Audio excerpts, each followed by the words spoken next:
in. Do give it a second for people to join up. Hopefully, I feel okay, everyone, today to like actually go through the stream. We'll see how it is. We'll see how it is. Um, Definitely was not feeling so great earlier, but hopefully I can feel a little bit better to like actually debate people on the stream. What's good, everyone joining in? How's everybody doing? How's everybody doing? Maybe if I like actually start talking for a while longer, like, it will help. We'll see. We'll see. What's good, everyone joining up the stream right now? If you're on YouTube, hit that thumbs up. If you're on TikTok, tap that screen. It will help get it out to more people. What's good, everyone joining in the stream right now? How's everybody doing? Do give it a second for people to join up. Only send a guest request if you do meet that set of criteria listed here on the TikTok screen. We're going to start getting some debates here in a second. I am sick today, everyone. Just letting everyone know. I am sick today. I don't know how long I'll be live. I'm thinking maybe like 1-2 hours. I am live right now. I'm sick, so I expect to be live for less long. I can't type. Hello? Hello? Hello? How old are you? You typed in my comment section that I was paid by Chorus. Okay, they just left. I was like, that's I haven't heard that one before. Let's get everyone joining in. Do give it a second for people to join up. We're going to start getting the debates up here in a second. I do have a few people to thank from Dean's stream. I actually really do. I just wanted to say thank you. James, thank you for the $3 for some Tylenol, bro. Thank you. Laura, thank you for the $15. Trinity, by the way, thank you for the $100 on Venmo. Can we get some W's for Trinity in the comment section right now? Thank you so much, Trinity. I really appreciate the $100 on Venmo. Thank you so much. I wanted to say thank you for that earlier, but I really, really, really appreciate it.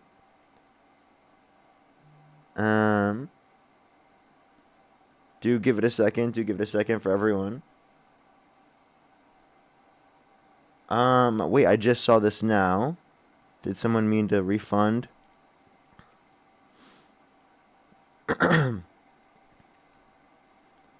Alrighty. Do give it a second for people to join up, everyone. It takes a minute for people to join up. It does take a second for people to join up. We're gonna start getting the debates going. Sorry, I was just checking something real quick. Because I had to, like, refund someone real quick. Actually, on Cash App. Do give it a second. We're going to start getting some debates up here in a second. Only send a guest request if you do meet that set of criteria listed on the TikTok screen. Dean kicked me out for being in the back. Are you okay with me being in the back? No. Let's go to the next individual. Only send a guest request if you meet that set of criteria listed on the TikTok screen. We are just looking for some debates. Yo, what's up? How old are you? How old are you? 18, sorry. But why are What's you your and birth Dean 2007? But What why are month? you and Dean May? If you Why could go are back you in and time, you Dean- could either... Can you chill? If you could go back in time, you could either vote for Donald Trump or Kamala Harris. Who would you rather vote for? Yeah, Trump for sure.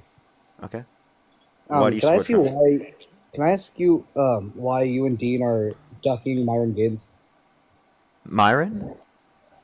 Yeah, Myron Gaines. Like y'all I never ducking had a the debate with Myron set up, but Yeah, Dean's I know. not. I know You can y'all. ask Dean why he's not debating him. He brought that No, up yeah, no, y'all are specifically ducking him. because Just I'm like y'all ducked speaking right Charlie now. If Kirk. you want to listen, I can't hear you when Oh, you yeah, so- speak over me. What'd you say? I said you and Dean are ducking Myron Gaines debate, just like y'all ducked Charlie Kirk.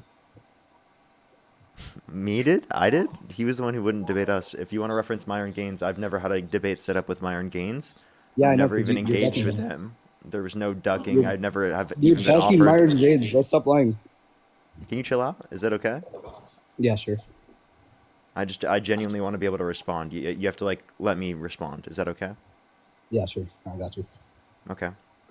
So I've never had a debate set up with him, so there's never been an ability for me to like even duck him in the first place because we've never had a set up debate.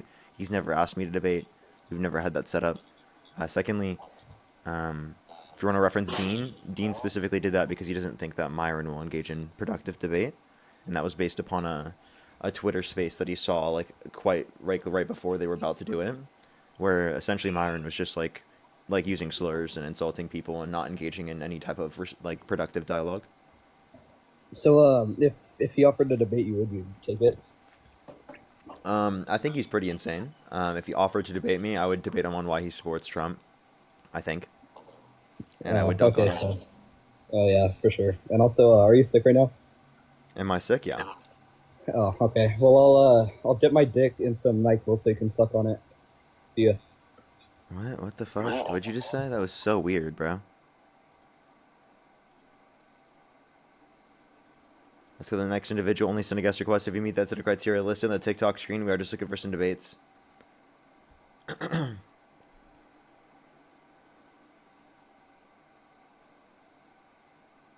Get better, man. Yo, what's up? How old are you? Play them farm sim, play farm sim, play farm sim, farm sim. Okay. Let's go to the next individual. Only send a guest request if you meet that set of criteria listed on the TikTok screen. We are just looking for some debates. Yo, what's up? How old are you? Hey, I just want to say thank you for like everything that you do. I appreciate it. Thank you very much. Let's go to the next individual. Only send a guest request if you meet that set of criteria listed on the TikTok screen. We are just looking for some debates, everybody. Only send a guest request if you do meet that set of criteria listed on the TikTok screen. If you're on YouTube, hit that thumbs up. If you're on TikTok, tap that screen, everyone. Try to get the next person up here. I am sick right now, everyone, just letting y'all know. I don't know how long I'll be able to stay on live. Yo, what's up? How old are you? Can you debate my father, man? That's all I ask. You'd have to join on a different account where it's not connected to your account because it seems like you're a minor. So make sure to come back on a different account, and I totally will. Just make sure it's not connected to you, who you are as a minor. Yo, what's up? How old are you? Me, I'm 20. And do you support Donald Trump?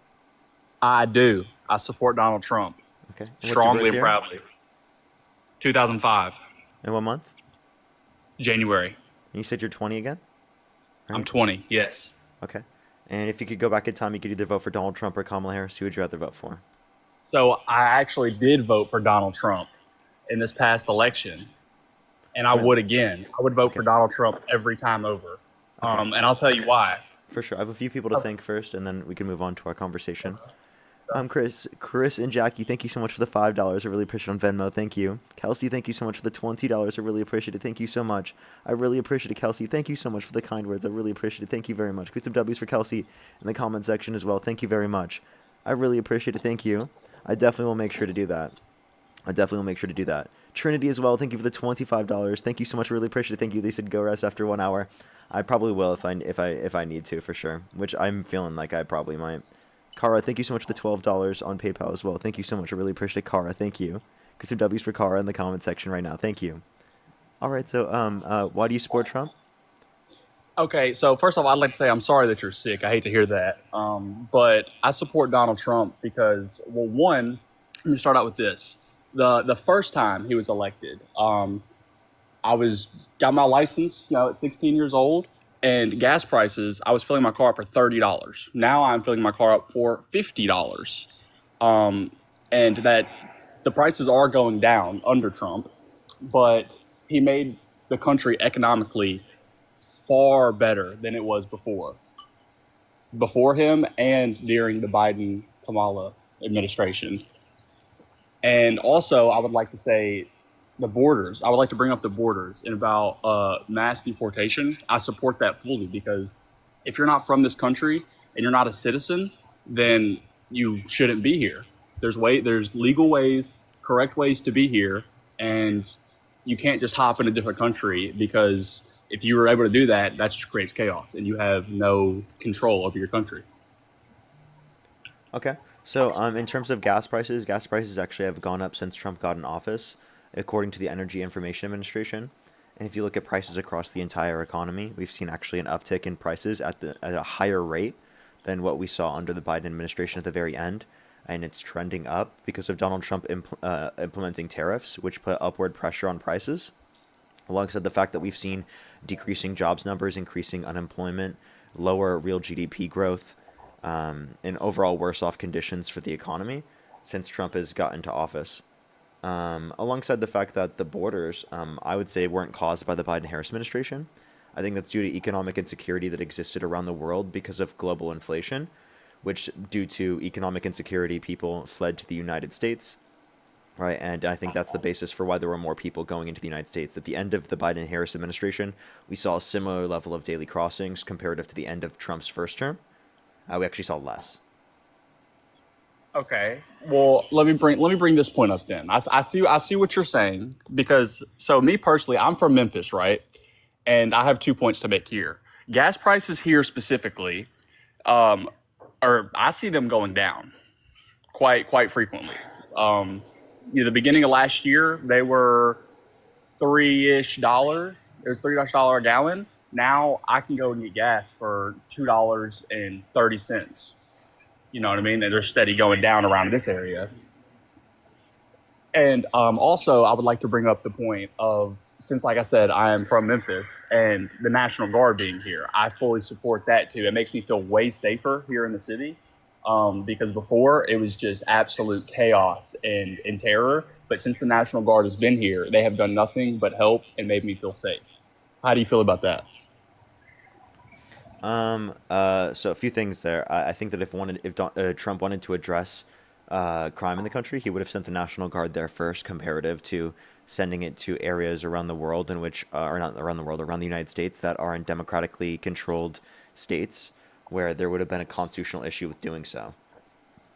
So essentially, like, he should have been doing this from the very beginning.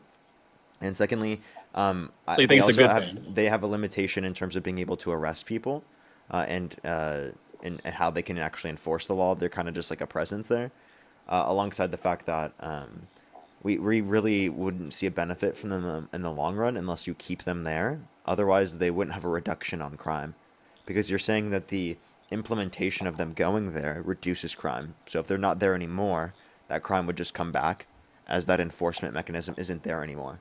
So essentially, you either have to keep them there for the rest of time, or it's inevitably going to go back to the position it was prior. Okay. Then to add on to that point, I would like to add on to this point and continue this. But so SNAP benefits as well here in Memphis. I believe that they significantly benefit the citizens around this area. And with that being said, why didn't Biden send the National Guard if it should have been done before? You know what I mean? He didn't do anything like that. And I didn't feel safe here under the Biden administration, not even a little bit. But now that Trump's actually taken action, regardless of how and when it was done, it is way safer than whenever Biden was in office for me here. Because I used to feel afraid genuinely walking around the streets to go get gas sometimes at certain times during the day. But now I feel fine to go do whatever. And Biden didn't do anything about that. Well, I don't think that Biden specifically would be the one to deal with it. If you're talking about the National Guard going there again, this isn't something that you can't keep for forever.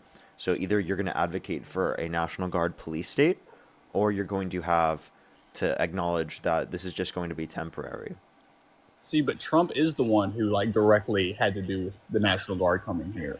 So why wouldn't Biden have been the one to directly take care of that? Because it's just a temporary thing.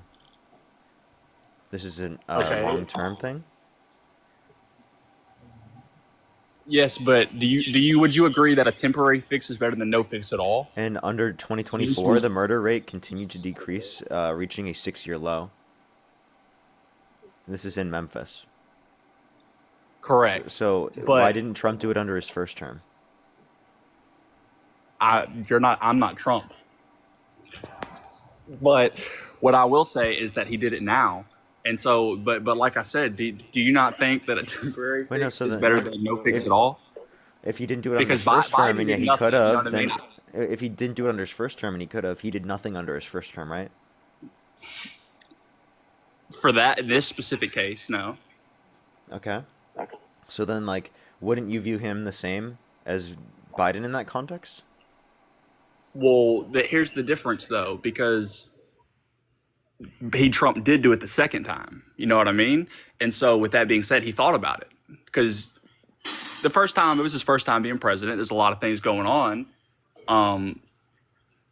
He's here. He's making changes now, and Biden didn't even have a thought about that. Well, I don't apparently know. I Trump hadn't didn't had have a thought at thought all. about I'm that in gonna his be first term real. either. So if Trump needed 5 years to do it, well, then maybe Biden needed 5 years as well. If Biden even has 5 more years. But That wasn't with even that the being claim that we're said, making, and also I could say the same thing about Trump. I mean, Trump brought looking into using disinfectant by injection to fight COVID-19. He said that windmills were causing whales to die in numbers never seen before. He said that if Jesus were the vote counter in California, that he would have won the vote in California. He said that we should look into using nuclear weapons to fight hurricanes. Right? This guy is actively incoherent. He's insane. It's ludicrous that you think that like he's in like a good so cognitive okay, I have a question. level. Do you not think Biden was insane or at a cognitive level? I actually genuinely think that Joe Biden would be better to be president comparative to Donald Trump cognitively. Okay. So then let me ask you this. Like, I think that Donald Trump is insane and delusional, and that Joe Biden didn't like actually believe things that were insane and delusional. Okay, He like might have but mistakenly do done you not things. rather have your president being attentive and present for all meetings and Well, debates? I don't and think that events in Trump the is world versus actually Biden present. being I don't think asleep? he's present because I think that he's one, not as smart, and two, I also think that he's like insane, and like his presence is bad. So actively, I think that Trump is worse from a cognitive standpoint than Trump, or than Biden. Well, And so I actually you don't think genuinely Trump is believe that smart now. at all? What's up? You don't think Trump is smart at all? No. Well, then how is he a multi-billionaire? You got to be kind of smart to be able to generate that much revenue. Wouldn't Because you agree? he inherited millions of dollars from his dad, like Millions. over $400 million, accounting for inflation. But okay. And he's Okay, let's swap that he's a number. con 400 man. million. He's a good con man, but I don't think that makes him smart. You have to be smart to be a good con man if your claim, right? I'm not saying he is. I don't think that's necessarily true. Okay, let's take that number though. 400 million.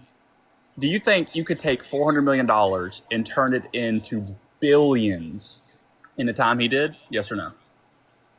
I mean, I don't know if I could do the same thing from a business perspective, but that doesn't make him necessarily smarter than me. But yeah, I think that putting it into the S&P 500 would have done better. So if you give me $400 million, I'll probably have billions. I mean, I don't know if I'd become president and then double my net worth because I have, Truth Social and dropping a meme coin. So like, point. I don't know. Like, I'm If not you willing to can do like generate billions of immoral dollars shit and like become that. president, you got to be some sort of smart. Would you not agree? No, I mean him being a con So you don't man have to be is smart not. to be president. No, and Trump has proved it. So you're calling America as a whole stupid. I'm saying there's a lot of stupid people that voted for Donald Trump. Yeah. No. You're calling because he's our leader. Regardless whether you like him or not, he is your president. We haven't impeached him. So why He is that should the be case? impeached, and he has been impeached in the past. But why hasn't he been impeached yet this time? Because we need to get Republicans in Congress to change their mind. I mean, he should be impeached. Okay. He's actively talked about executing Democrats for literally just saying abide by the Constitution and don't follow unlawful orders. He said those things. Yeah, look at his Twitter. He literally Can you- retweeted someone saying HANG them. George Washington would have. So you let me get this right. Let me get this right. So because of a tweet that, let's be real, he's a busy man. You could agree that. I think we could both agree. I'm sure he's constantly busy being president, owning companies and businesses, right? You think he genuinely runs his Twitter account? Yeah, I think he was on his toilet posting that and retweeting it, and if he wasn't and it was a mistake, then it would have been taken down already. And if it were someone else, they probably wouldn't have done that. Do you think he was in the blue Oval Office bathroom? I don't know what bathroom he was in, but he was on the toilet probably doing that. Do you think he was using single ply? What? Toilet paper. Why are you asking me this? Okay, look, listen. Let's get down to the main point I wanted to bring up. Okay, the SNAP benefits. I want to dive into these because I have. Is it all right? Why are we if I let pivoting you- from what we were just talking about? Because if you want to bring up Because SNAP, I that's think like you're a running small in a portion of the circle. governmental No, budget. because I think you're running in a circle saying a multi-billionaire that became president of our country is stupid, and that just doesn't make sense to me. I gave you examples. Well, Want me to keep you going? said he made a tweet. That wasn't it. I also said that he said that windmills were causing whales to die in numbers never seen before. He said that we should look into using disinfectant by injection to fight COVID-19. He said that we should look into using nuclear weapons to fight hurricanes. He said that climate change is a hoax with no evidence that the climate's going to start cooling and science just doesn't know it yet. He said that if Jesus were the vote counter in California, that he would have won the vote. But that makes him stupid? Yes. So do you don't think that if Jesus counted the votes, he might not win? In California? No, he wouldn't win. Correct. So then why can't we change California's mind? If you want to change Republicans' mind, why can't we change California's mind? Because there's not enough idiots in California. I think there's significantly more idiots in California and New York than the rest of the country. Apparently not. Yeah. If that's the case, then why is Trump president? Because there's a lot of idiots that voted for him. So you voted for Biden, correct? And for Kamala Harris. Well, it was Biden. No, in 2020 it was Biden. In 2024 it was Kamala Harris. Okay. Hold on? Can my buddy debate? He wants to debate you about something. He's here with me. Is that all right? Yeah. If you need help, it's okay. Hey, Parker. What's up? What's up, man? This is Joseph. I'm 20. How old am I? 23. 23. Don't put another do you year support on Trump? me. I do support Donald Trump. Okay. And why do you support Trump? Okay, honestly, this presidency has been a shit show, to be honest with you, Parker. However, I do not recount my vote because Kamala Harris was way too silent during her candidacy. She did not hold press conferences. I'm from Tennessee, I'm from MAGA country, whatever, yada, yada, yada, blah, blah, blah. Call it what you want. At the end of the day, she didn't do enough campaigning, whatever you want to call it, to be able to win over my vote. Does that make sense? Well, she had 107 days, so, I don't know what campaigning she would have to do under your view to win your vote over a guy held civilly liable of sexually abusing a woman that bragged about walking in the changing rooms. I never rooms. heard anything about her in the news, Well, then in the you didn't media. do research. You didn't do research. Well, You didn't you're look at the right media. about that. You're right about that. But let me ask you this, Parker. That's a you problem, Do then. you think that 90? I agree. But do you think that 95% of Americans do their research before they vote, or do you think that they just vote preemptively based upon, I live in a blue state, so I'm blue, or I live in a red state, so I'm red? Let's be honest. Republicans, 99% of Republicans don't do research. Could you agree with that? I can't believe you're making that argument. No, I'm not making an argument. I'm being a realist. By the way, I just want to let you know, I don't even know if it would be 99%, but I would say a huge portion of Republicans, yeah. Yeah, they don't do their research. Because I'll be honest with you. Yeah. Look, I have been People who voted listening for to Donald you Trump. and I've been listening to you and Dean for about a month now, 2 months. Whenever Charlie Kirk passed away, I started listening to y'all. And I've changed my mind on a lot of viewpoints because of y'all. However, in that same breath, still, I just don't know, because I didn't do my research back then, I don't know what Kamala Harris was running on. I don't know what she was about. Well, here's the issue then. You should do that research, and I'm trying to get people to do that research. That's why I'm doing these live streams. Is because I want people to have a different culture around voting and around these different types of issues, because I need people to critically think in order for them to make an accurate determination on who they should have voted for. Because based upon some of the biggest reasons why people voted for Donald Trump, things like inflation, right, are reasons actually you shouldn't vote for Trump and you should actually vote against him. Because Kamala Harris was advocating against the universalized tariffs that Donald Trump's advocating for. And Donald Trump was going to, and did pass them, and it's caused an upward pressure on prices that wouldn't have existed otherwise. We'd have a better context for the market right now, for the average American, if Kamala Harris were in office. She wanted to keep all the tax cuts for income earners under $400,000 a year, and only wanted to increase taxes on income over $400,000 a year. She wasn't coming after your paycheck. She was coming after, right, the richest Americans in terms of them paying their fair share, right? That was what she was looking for. So that's kind of like what I would address, and I would say that's important, is that when we tax rich Americans over $400,000 a year, that doesn't take away from their ability to take care of the things that they need in their life. But when you inevitably tax working class Americans, low income individuals, because everyone pays a tariff and increase consumer prices, that does harm people who did need that money. And that does affect people's quality of life. Right, and I get what you're saying. Okay, let's talk about SNAP benefits, Parker, because this is one of the big problems that I have too. Because a lot of what I see, again, I'm in and have been around a lot of the a lot of the poorer parts of Tennessee, and what I've seen a lot of is people who are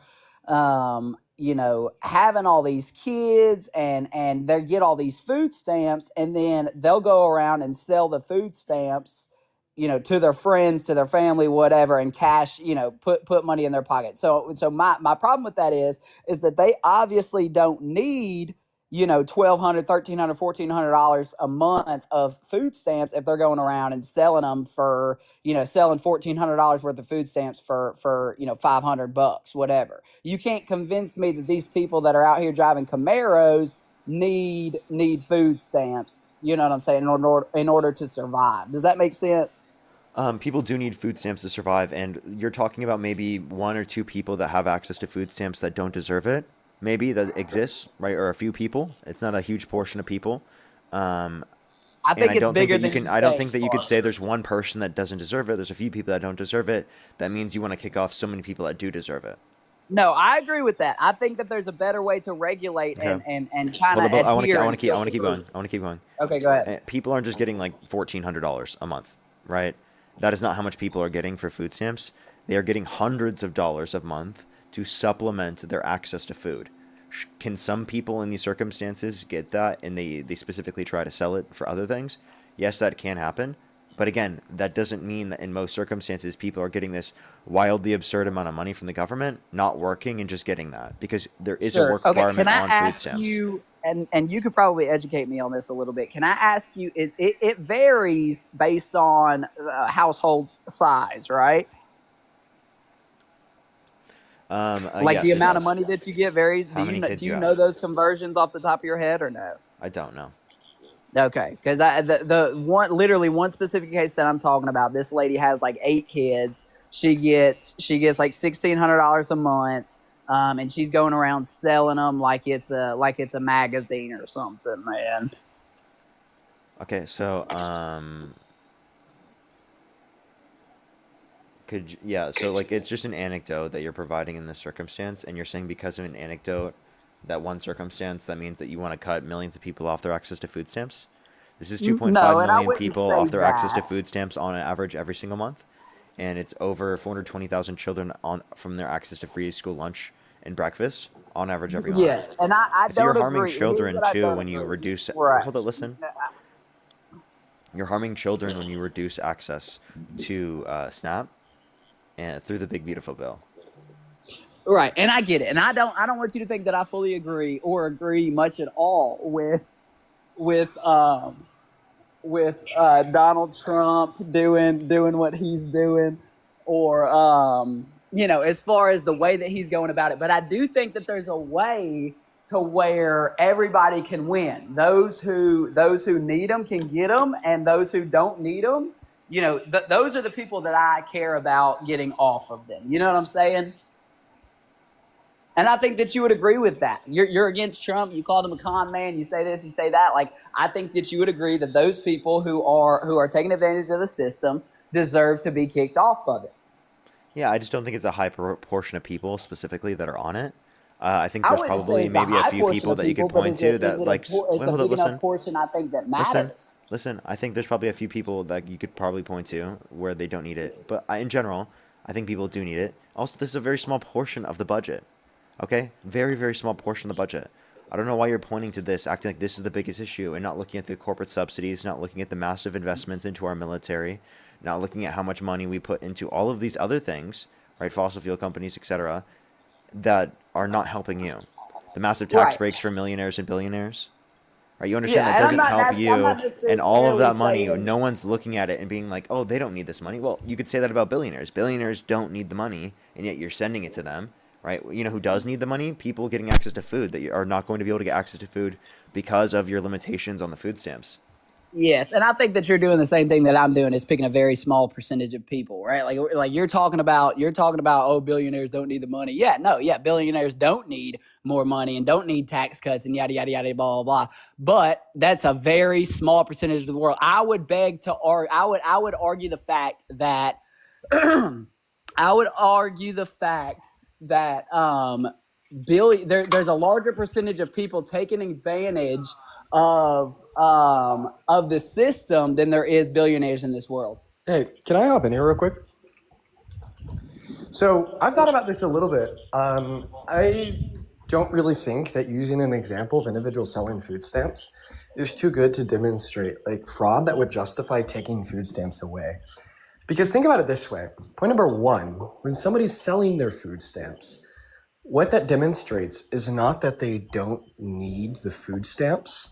It's that they need money to pay for something that is more important to them Well, then why right don't now they go than get a food. job, Dean? Can you just allow me to finish speaking? Go ahead. Right. Plus, there's work requirements on federal food stamps. So likely, unless they're a child, elderly, or disabled, they do have a job. But to get back to what I was saying, think about it this way. Right? It's not because they don't need the food assistance. It's because they need something more than they need the food assistance right now, like rent assistance, right? Like to pay down medical bills, right? For something like that. I mean, consider, right, a hypothetical where you were in that position where you were low income and the government helped subsidize your food. And then you turned around and you sold your food stamps for a value lower than the food stamps. Obviously, that's because you have found yourself in a scenario where there's something that costs money that is more important to you than dinner. Maybe that speaks towards larger issues, right, with Social Security, Medicaid, Medicare, Section 8, larger issues with people not being paid living wages, and larger issues with the exploitation of the working class, right?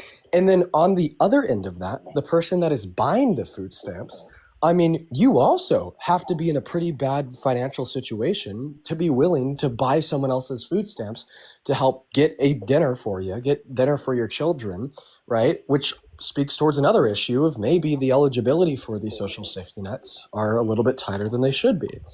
And if there was to be a solution to this at all, what I would see it as is ensuring that individuals are paid fair wages, ensuring that all social safety nets are up to par, while simultaneously, maybe as priority 1001, finding a way to restrict food stamps to the recipient and to prevent the transaction of selling them after we've done all these other things. But the obvious solution isn't to have some tyrannical orange idiot slam his fist down and refuse to fund these things for 12 days for 16 million American children and 42 million American individuals as a whole. Okay, yeah, I hear what you're saying. So let me kind of paint this picture for you, Dean. And what you just described, you said, you know, they have to sell their food stamps to get rent because they need rent assistance.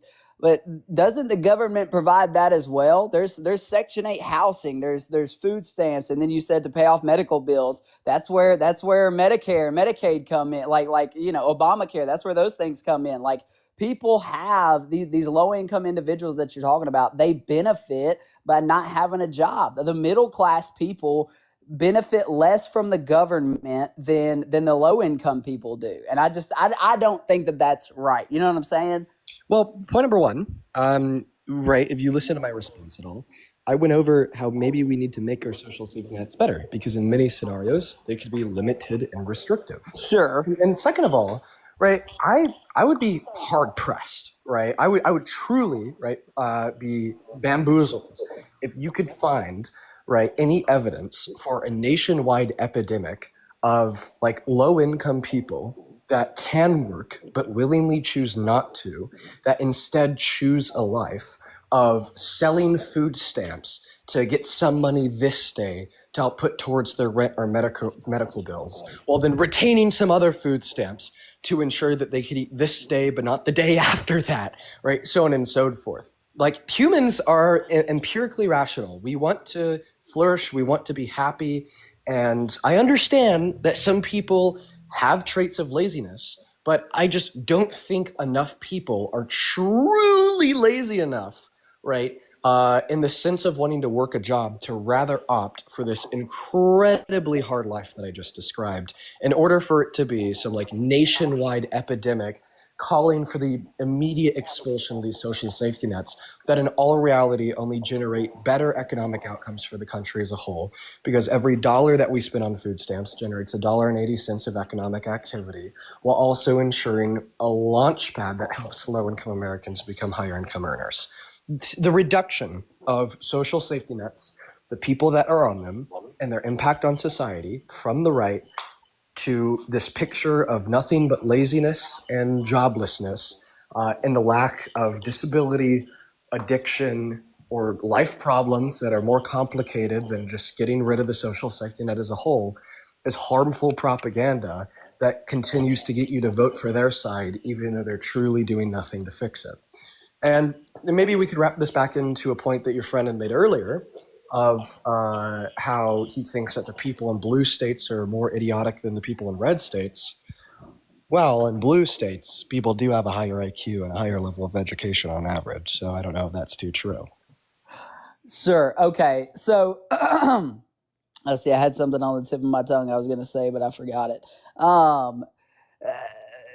What I have trouble with, Dean, is like in generally what is blues America. It seems as though low income, some lazy, some disabled. Oh, that's the point I was getting to. Okay, you mentioned addiction. I'm sorry. You mentioned addiction. You mentioned joblessness, yada yada yada blah blah blah. How many do you think of those people made their bed, for lack of better words? How many people do you think made horrible, shitty decisions on throughout their life to eventually lead them to a place of addiction, to eventually lead them to a place of joblessness, to eventually lead them to a place of homelessness? Like why do my tax dollars now have to go to you when you made your bed and now you have to lay in it? Instead of me letting you lay in it, now I'm gonna throw out the safety net and let you mooch off of America. Well, I mean, I feel like the question that you just asked me assumed a bunch of premises in which are false, right? Such as the fact that federal food stamps have a work requirement on them as is, or that food stamps actually help promote better economic outcomes. But even like assuming like a small percentage of individuals that are like unemployed, jobless, homeless, they made their own bed, it's because of them and their own decisions, so on and so forth, right? In that situation, I still say it's a good thing for the government to extend a helping hand, because when the government does, it helps in getting more Americans out of homelessness.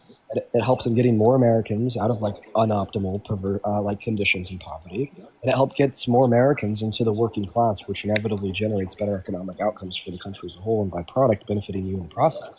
Okay, so let me ask you Having the this: then. Do taxpayer you know? send some of it one moment, having the taxpayer pay some of their money into these social safety nets, compared to bombs to drop on kids in Gaza, or $240 million to possibly be put in the president's own personal bank account, or $4.5 trillion just to do the greatest redistribution of wealth from the poor to the rich in modern American history, giving like maybe $100 per year into these social safety nets is something that will truly benefit humans, just like you, regardless if they made their own beds or not.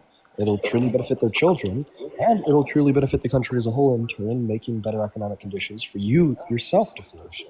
Sure. Okay, let me ask you this. Do you know the statistics on what percentage of people, how long does the average person that receives government assistance, how long do they stay on that government assistance? Because obviously everybody that's low income wants to turn into a working class, and I want that for them. But what is the timeline on that? I actually do know this. When would be the cutoff? You know what I mean? So for food stamps, 30% of people are offered them in the first 3 months, 40% of people are offered them in the first 6, and over 56% of people are offered them in the first year. Wow. Okay. That's pretty cool, Dean.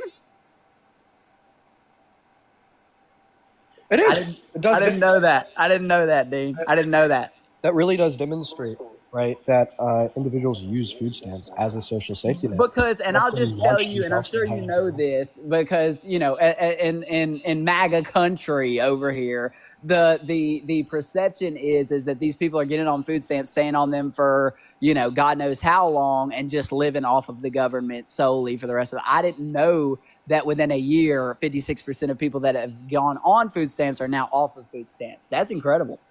It is, and another fact is that people on food stamps are had like an increased likelihood to be on the food stamps at multiple points throughout their life, while still holding on to that propensity and being on it in individual scenarios for less than a year, which just further demonstrates the point that these, on average, are benefits that are used when experiencing impoverished conditions that then help the individual experience said conditions, grow their own income, and join the working class to Right, and help. that's what I don't want, Dean. And I think I can speak for most Republicans when I say this, is that what we don't want is for people to fall on hard times and then just to remain there and to victimize themselves and just to live off of the government for the rest of their lives. You know what I mean? And that's what I think the perception is right now, is that everybody who's on Okay. food stamps are just there. I would say one, that's just incorrect, and then two, you look at your priorities in terms of the government. Why are you prioritizing such a small portion of the overall federal dollars that you're paying in So where taxes? does the majority of federal taxpayers, where does that money go? Yeah, like it's going to go to things like Social Security, Medicare, things like Medicaid, and then alongside like defense spending. Defense spending's over $900 billion a year. There's massive, God. yeah, like it's ridiculous. Like we could literally take from the military budget, and we'd still have the largest in the world. We could cut it in half and still have the largest in the world, but over $100 billion a year. That's incredible. Okay. So all right, let's kind of y'all. I concede that point. Let's kind of go over to the other big hitter for me. I'm gonna go to drop down though. I just wanted to come up and talk about food stamps. You take care, Parker. Thanks Of for coming course, up, Dean. of course, man. Thank you. All right, Parker. Just last thing, and then I think my roommate wants to take back over. If that's okay with you. Um, excuse me. Let's talk about immigration.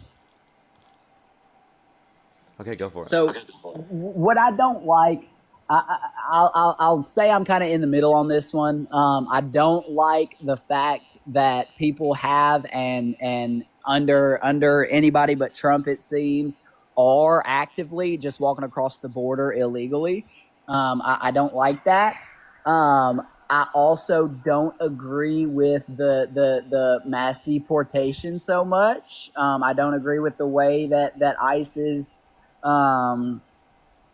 coming in and really dehumanizing people for a lack of better words. And then how the White House on their social media, I don't know if you've seen some of those posts, is like boasting about it and making like these edits about it and stuff. I don't know. That's just sick to me. But anyway, I think, and maybe you'll see it the same way or you'll see it differently. I think that the best course of action from here is to, if I were president, Parker, this is what I would do. Deport all the people who have done violent crimes. Let them go. Let them go back home. Or put them in prison and then send them back, as long as they're going to stay in prison over there. And then what I would do is grant anybody who is here and does not have a violent crime, give them a pathway to citizenship, and then make the pathway to citizenship easier. That's why people feel as though they have to come over illegally, is because Have the you have you pathway watched to my stream before at all? I have been watching you for a month straight, Parker. It sounds like you have my exact position. Okay, good. What effect does mass deportation or mass immigration, what does it have on the economy as a whole? I would say that it's negatively impacting our economy as a whole. Not only is it negatively impactful to our economy, it's negatively You're talking impactful about on a deportation? moral standpoint, and it's a violation of constitutionally protected rights as due process, as Donald Trump has expanded expedited removal to apply to those that have been within the country for less than 2 years and Okay, anywhere within the jurisdiction of the country, whereas prior it was within 100 miles from a border and within the last 2 weeks. So It's Parker, a this is also something that I've had a question about. I've wanted to ask this 100 times over. So when we say constitutional rights, how do constitutional rights apply to illegal immigrants? Like, how you, do they have the constitutional right of due process if they came over illegally? They're not a U.S. citizen. So how do they have constitutional rights? because according to the 14th Amendment, anyone within the jurisdiction of the country gets due process. Means if you commit a crime, Wow. you get to go through the courts. Okay, now what do you think about? I know they changed the whole. Come over here when you're 9 months pregnant, have a baby, and now you're a U.S. citizen, whatever. Like, how do you feel about the I don't know, the danger or the upside of amending the Constitution to make it fit better, nowadays things? I think that the founding fathers, when they wrote the Constitution, I don't think that they had today's America in mind, to be honest with you. So what does that process look like? And at what point do you say, okay, this needs to be amended? I don't think we would amend it in a manner in which, like, would be favorable to Trump. I mean, the position we have is different from Trump's. So I guess how do you look at Trump's perspective and say that that is better based upon the position that you have? So I would just say, like, I'm specifically talking about birthright citizenship right now. Is that still a thing? Yes. Okay, yeah. So I don't agree with like, and I know that this is a super rare case. This is, 1 in a billion, but I don't agree with the fact that somebody can come on the plane 9 months pregnant, come over to the United States, have their baby, and now their child is a U.S. citizen, because Well, I just want to let you know this is ingrained in interpretation from the Supreme Court. They've already had a case on this. That's why I asked why it was still why So, if it was still active. so you're not going to be able to change that. That's ingrained into the law. And That's supreme I don't law of know. the land. That's one of those things, Parker, that I just don't agree with, because what you're doing is you're ripping You can either say you don't you're agree with it, but inviting. what's your mechanism of getting rid of it? That's a grant the parent citizenship. Okay, so that sounds okay to me.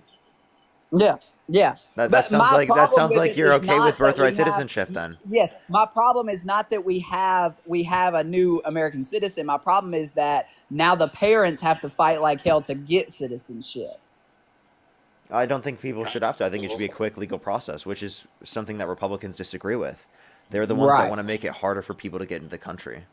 No, And and Democrats have I agree advocated with for you the on that. process to go significantly quicker. It sounds like your Yeah. view is democratic in nature, like in terms of immigration. So All for right, you Parker, at don't least, use the D word when you're talking about me. I'm from Tennessee. but like in terms of immigration, I'm saying.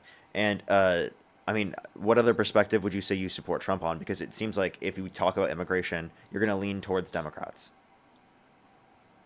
I think the very last thing, because like I said, I've been listening to you and Dean for a long time. I say a long time, about 2 months now. I listen to y'all every time y'all are live. I listen. Most of the time I'm driving, so I can't come up. But the last thing that I would necessarily say that, like, I have seen that Trump does that nobody else has done in the past is make Memphis feel like a safe city. So from what I know, the Supreme Court ruled it, unconstitutional or unfit or whatever to deploy the National Guard and to keep the National Guard in certain cities in America, primarily the Democratic cities that they were going to.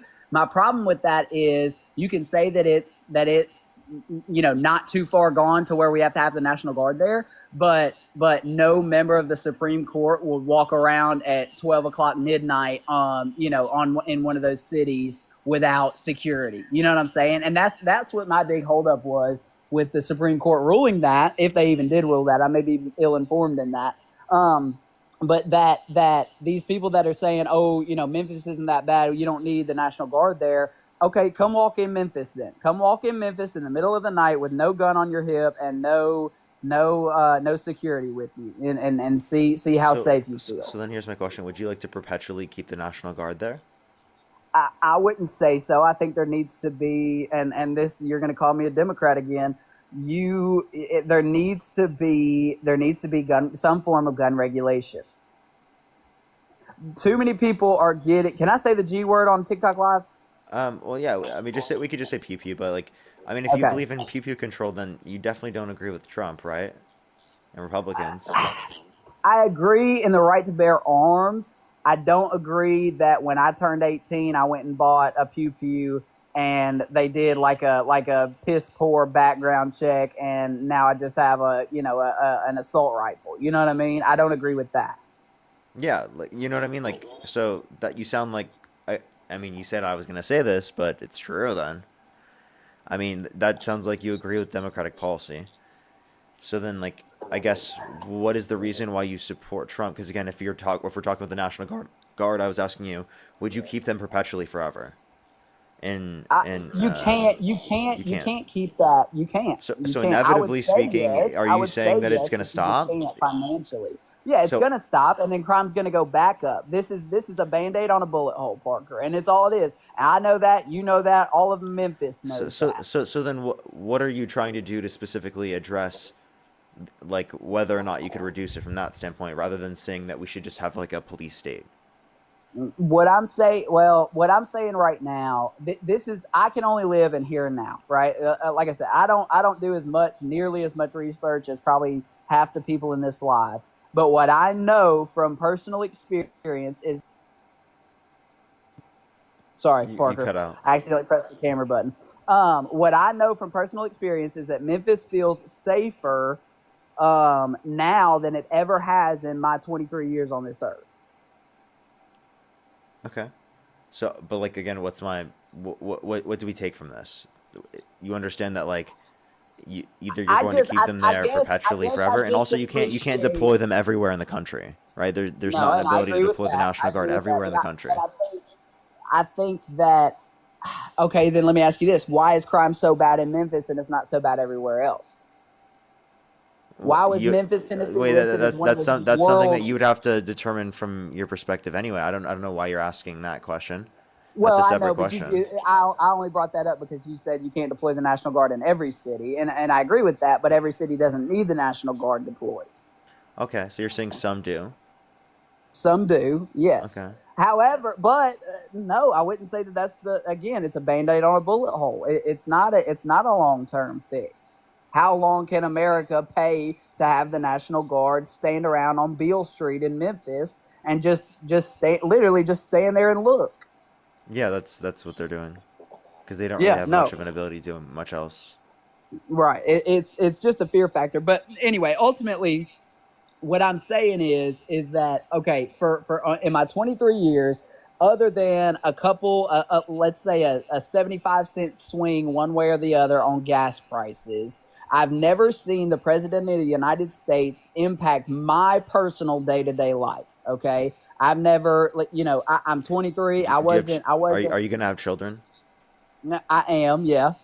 Okay. So Kamala Harris is advocating to expand the child tax credit for the first year of your child's life, $6,000 child tax credit, right? For the first year of a child's Okay. life, Whoa.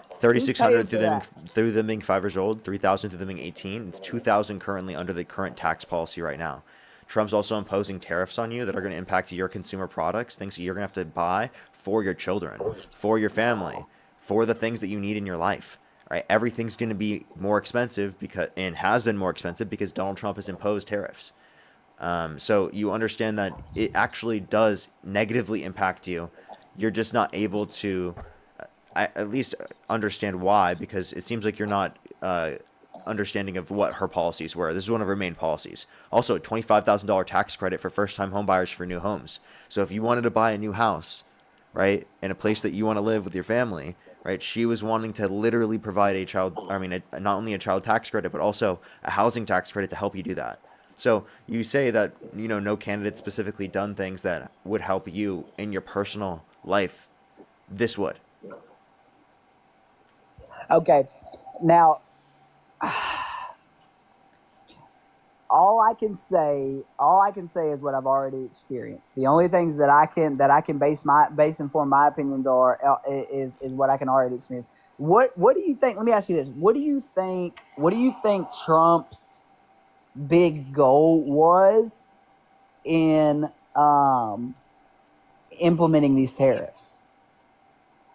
I think, well, he claims that he wants to bring back domestic manufacturing to this country. That hasn't happened yet. So do you think that that's a long-term thing? Do you think that we You know may what, see actually, results of that? you know what I think it is? I think Like, it's I to want you to be honest. Don't be this biased. is just this 'cause is you're my Parker. 100% position. I think it's because Donald Trump wants to shift the burden of taxation from those that are higher income to those that are lower income. So you think he doesn't give a damn about low-income Americans? I think he's purposefully trying to harm low income Americans, yes. And he's lying And about even it. if it's not intentional, that's what he's doing anyway. I mean, either way, right? All right, let me say this, Parker. This is my last point, and then I'm going to give you back to my roommate. I think he wants to talk to you for a second. In front of 4.4 thousand people on TikTok, this is me coming out of the closet. I am a Democrat now. Well, I appreciate it. Thank you. I mean it, Parker. Thank you, brother. You've cleared up a lot of stuff. I've been on the edge for a while, man. I really just needed a conversation just to clear up those last few things, bro. But yeah, dude, you've got me convinced, brother. Well, I appreciate it. Thank you. Yeah, appreciate you, Parker. Here's my roommate, man. Have a good night, bro. Feel Appreciate better. you as well. Thank you. All right, here you go. Hey, Parker, it's Preston again. What's Okay, good? so listen, I've been listening in, all your points, all the dean's points, and everything, and I'm gonna be honest. Yeah, you might think I'm trolling. A lot of people in the chat might think I'm trolling. I am not when I say this. All right.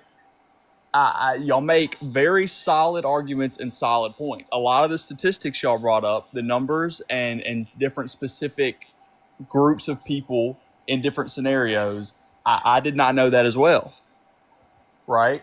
And so what I will say is, you have opened my eyes, Parker. I'm not gonna lie, okay?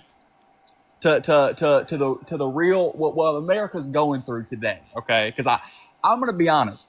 I only know what's going on around me, right? I go to work, I come home, I play my video games, right? And I voted for Donald Trump, right? Because I knew a little bit about him. I didn't know a dang thing about the blue side, right? But what I will say is, can you give me your top 3 topics? Whether you could just tell if the top 3 things if you wanted to, but the top 3 topics that I should research, because you do have me leaning a little bit too now that I know more facts. You know what I mean? And more of actually what's going on than what I'm getting perceived of by the media. Yeah. I would say look at AP News, NPR, PBS, Reuters. I would say look at the Bureau of Labor Statistics. Look at the St. Louis Federal Reserve, the Bureau of Economic Analysis, the Committee for Responsible Federal Budget, the Congressional Budget Office. Those are all like the best places for information that you can find for economic data, or if you're looking for like typical like media intentional, like in general. And then I would also say like you have to continue to like think about these issues all the time, like and critically and like analyze them, and don't just accept whatever analysis comes from the Trump administration. As I mean, historically they don't have a good track record for telling the truth and for actually doing the right thing. So I mean that's what I would say. Okay. Then can you also answer this? This is my last thing I want to know. Can you give me your Parker's personal top 3 things you should think that that should persuade and get people to lean to vote Democratic? Can you give me those? Because I want to know. I want to be informed and I want to do my research. And without saying Trump, can you give me no downside on either side? I just want your personal 3 things that you think that people should vote Democratic without looking down on either side. Yeah. So I would say that we actually want to address the access to healthcare in this country in terms of a universal healthcare plan, whether that be a public option or that be a single payer system. That's typically what the Democratic position is on that. We want to expand access to childcare, typically advocate for like universal childcare or expansive access to childcare through some sort of governmentally funded affordable childcare program. Alongside, we would also like to want to like invest in education, and then also fighting climate change. So like I mean, investing in renewable energy production in this country, I think is incredibly important. We did so through the Inflation Reduction Act, and I would like to build on top of that because I think that's pretty important. All right, hey Parker, I appreciate that. You know, I'm going to the next election, and the next election where I vote. I'm not gonna lie, you gotta got me there. I wouldn't say I'm Democratic now, but I would say that I am far pulled towards that way, and because there's a lot of valid points and a lot of good arguments of what you want to do for America in the state it's in. And so I appreciate that, Park. You have opened my eyes, and I thank you for the information, man. And I hope you feel better. I appreciate it. Thank you. Have a good day. You too. Alrighty, alrighty. I do have to catch up. I'm just about to like 1 hour. I'll see how long I can last for doing debates. I'm trying my hardest to do the debates right now. I'm trying my hardest, everyone. I'm a bit sick, everyone, if you don't know. Do give me a second, but I do have a lot of people to thank. I just want to get someone up here to debate before I do. Only send a guest request if you do meet that set of criteria listed on the TikTok screen. We are just looking for some debates. Alrighty, do give it a second. I'm like honestly like really. I thought maybe I would get sick last night, and I was like, oh, I'm scared, and then it happened, and I was like, oh. Yo, what's up? How old are you? Can you hear me? Yeah, how old are you? I'm 29. Do you support Trump? Yes. Yes. If you could go back in time, you could either vote for Donald Trump or Kamala Harris. Who would you rather vote for? Donald Trump for sure. For sure. All right, I have a few people to thank real quick to give me a minute to catch up with everyone. Here, I'm going to mute you real quick. I'll unmute you whenever it's ready because it sounds like there's a little bit of feedback on the microphone. POT, thank you so much for the $6.66. Thank you, Allison, with the $3. I really appreciate it. Thank you. Susan, I appreciate the 25. Thank you so much. Good some W's for Susan as well in the comment section. Thank you. Pamela, thank you so much for the $50. I really appreciate it. On Venmo, thank you so much. Holy shit, everyone's going so crazy. I didn't even read all of these. I'm like literally like an hour behind. Thank you so much. Yeah, I will. That's what I'm gonna be doing tonight. I'll just literally be on the couch and laying down. That's what I was doing all day today. I was literally just like laying down all day. So that was relatively nice at least. Alexis, thank you so much for the 5. I really appreciate it. Thank you so much. I really appreciate it. Thank you. And that's like seriously like why we need so many different types of systems from a federal standpoint that Republicans advocate against, because they literally have no plan to address that at all. And that's so sad. I'm sorry to hear that. Thank you so much. I really appreciate it. Jesse, thank you so much. I really appreciate the $50 for Get Well Soon. Thank you so much. I really appreciate it, Jesse. Thank you. Some W's for Jesse in the comment section right now. Thank you so much, Jesse. I really appreciate it. Brianna, thank you for the $10 for the emergency. Thank you. I really appreciate it. Thank you. Yes, I will, definitely. That's why I'm definitely doing less today. I typically wouldn't feel okay with doing less than 4 hours. That's just how I am. But Keely, thank you for the $5. Alexis, thank you for the $1. Megan, thank you so much for the 10. Aaron, thank you for the 12. I really appreciate it. Rachel, thank you for the 20. I really appreciate it. Thank you. Christian, thank you so much for the 5. I'm definitely so far behind everyone. If I missed everyone's donation, I really apologize. Catherine, thank you so much. I really appreciate the $20. Thank you so much. Alexis, thank you for the $1. Elena, thank you for the 5. Katie with the 5 as well. Thank you so much. Lincoln with the 5. Thank you so much. Autumn with the 2. And Fletch, thank you for the 10. Amanda, thank you for the 5. I really appreciate it. Thank you. Katie, thank you for the 50. I really appreciate some W's for Katie in the comment section right now as well. Thank you so much. I really appreciate it. Thank you, Sarah with the 2 and with the 1. And Amanda, thank you for the 5. I'm so far behind everyone. I really apologize. If I missed everyone's, I'm so sorry, everyone. Today I was a bit behind on that. Coral, thank you for the 50 as well. Thank you so much on YouTube Super Chat. Thank you. Emily, thank you for the 10 as well. Thank you. I appreciate it. I think maybe I'll do one more, and then I'm going to get off for today, everyone. I think I'm going to do one more and get off for today. I think this conversation is going to be my last one. If you're on YouTube, I'd really appreciate if you like the stream, everyone. But yeah, I think I'll probably do one more. All right, so why do you support Trump? Yeah. No. Well, first off, thank you for having me on, and Sorry, you're not feeling well. So, but yes, the reason I support Trump, grew up conservative. I don't vote based off of party lines. I like to vote based off of policies. Um, I like the tariff idea. I think it's been misconstrued, or some people don't necessarily know the economics behind it. So I got a BA in economics, but um, because of a lot of these countries ripping us off deal wise and not being able to come to the table and negotiate effectively, I think with the tariffs, it's more about going extreme to then bring them to the table to then have an actual discussion to try to renegotiate some of these trades. But also too with tariffs, uh, the need or desire to want to bring manufacturing obviously back to America.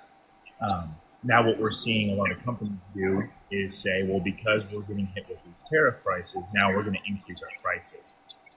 Typically in economics, the tariff is paid by the company, and that is then going to keep the price somewhat similar for the consumers. But because companies in a corporation state are wanting to, monopolize or capitalize off of this gain and then pass it off politically and say it's because of the tariffs we have to increase our prices versus actually moving manufacturing back.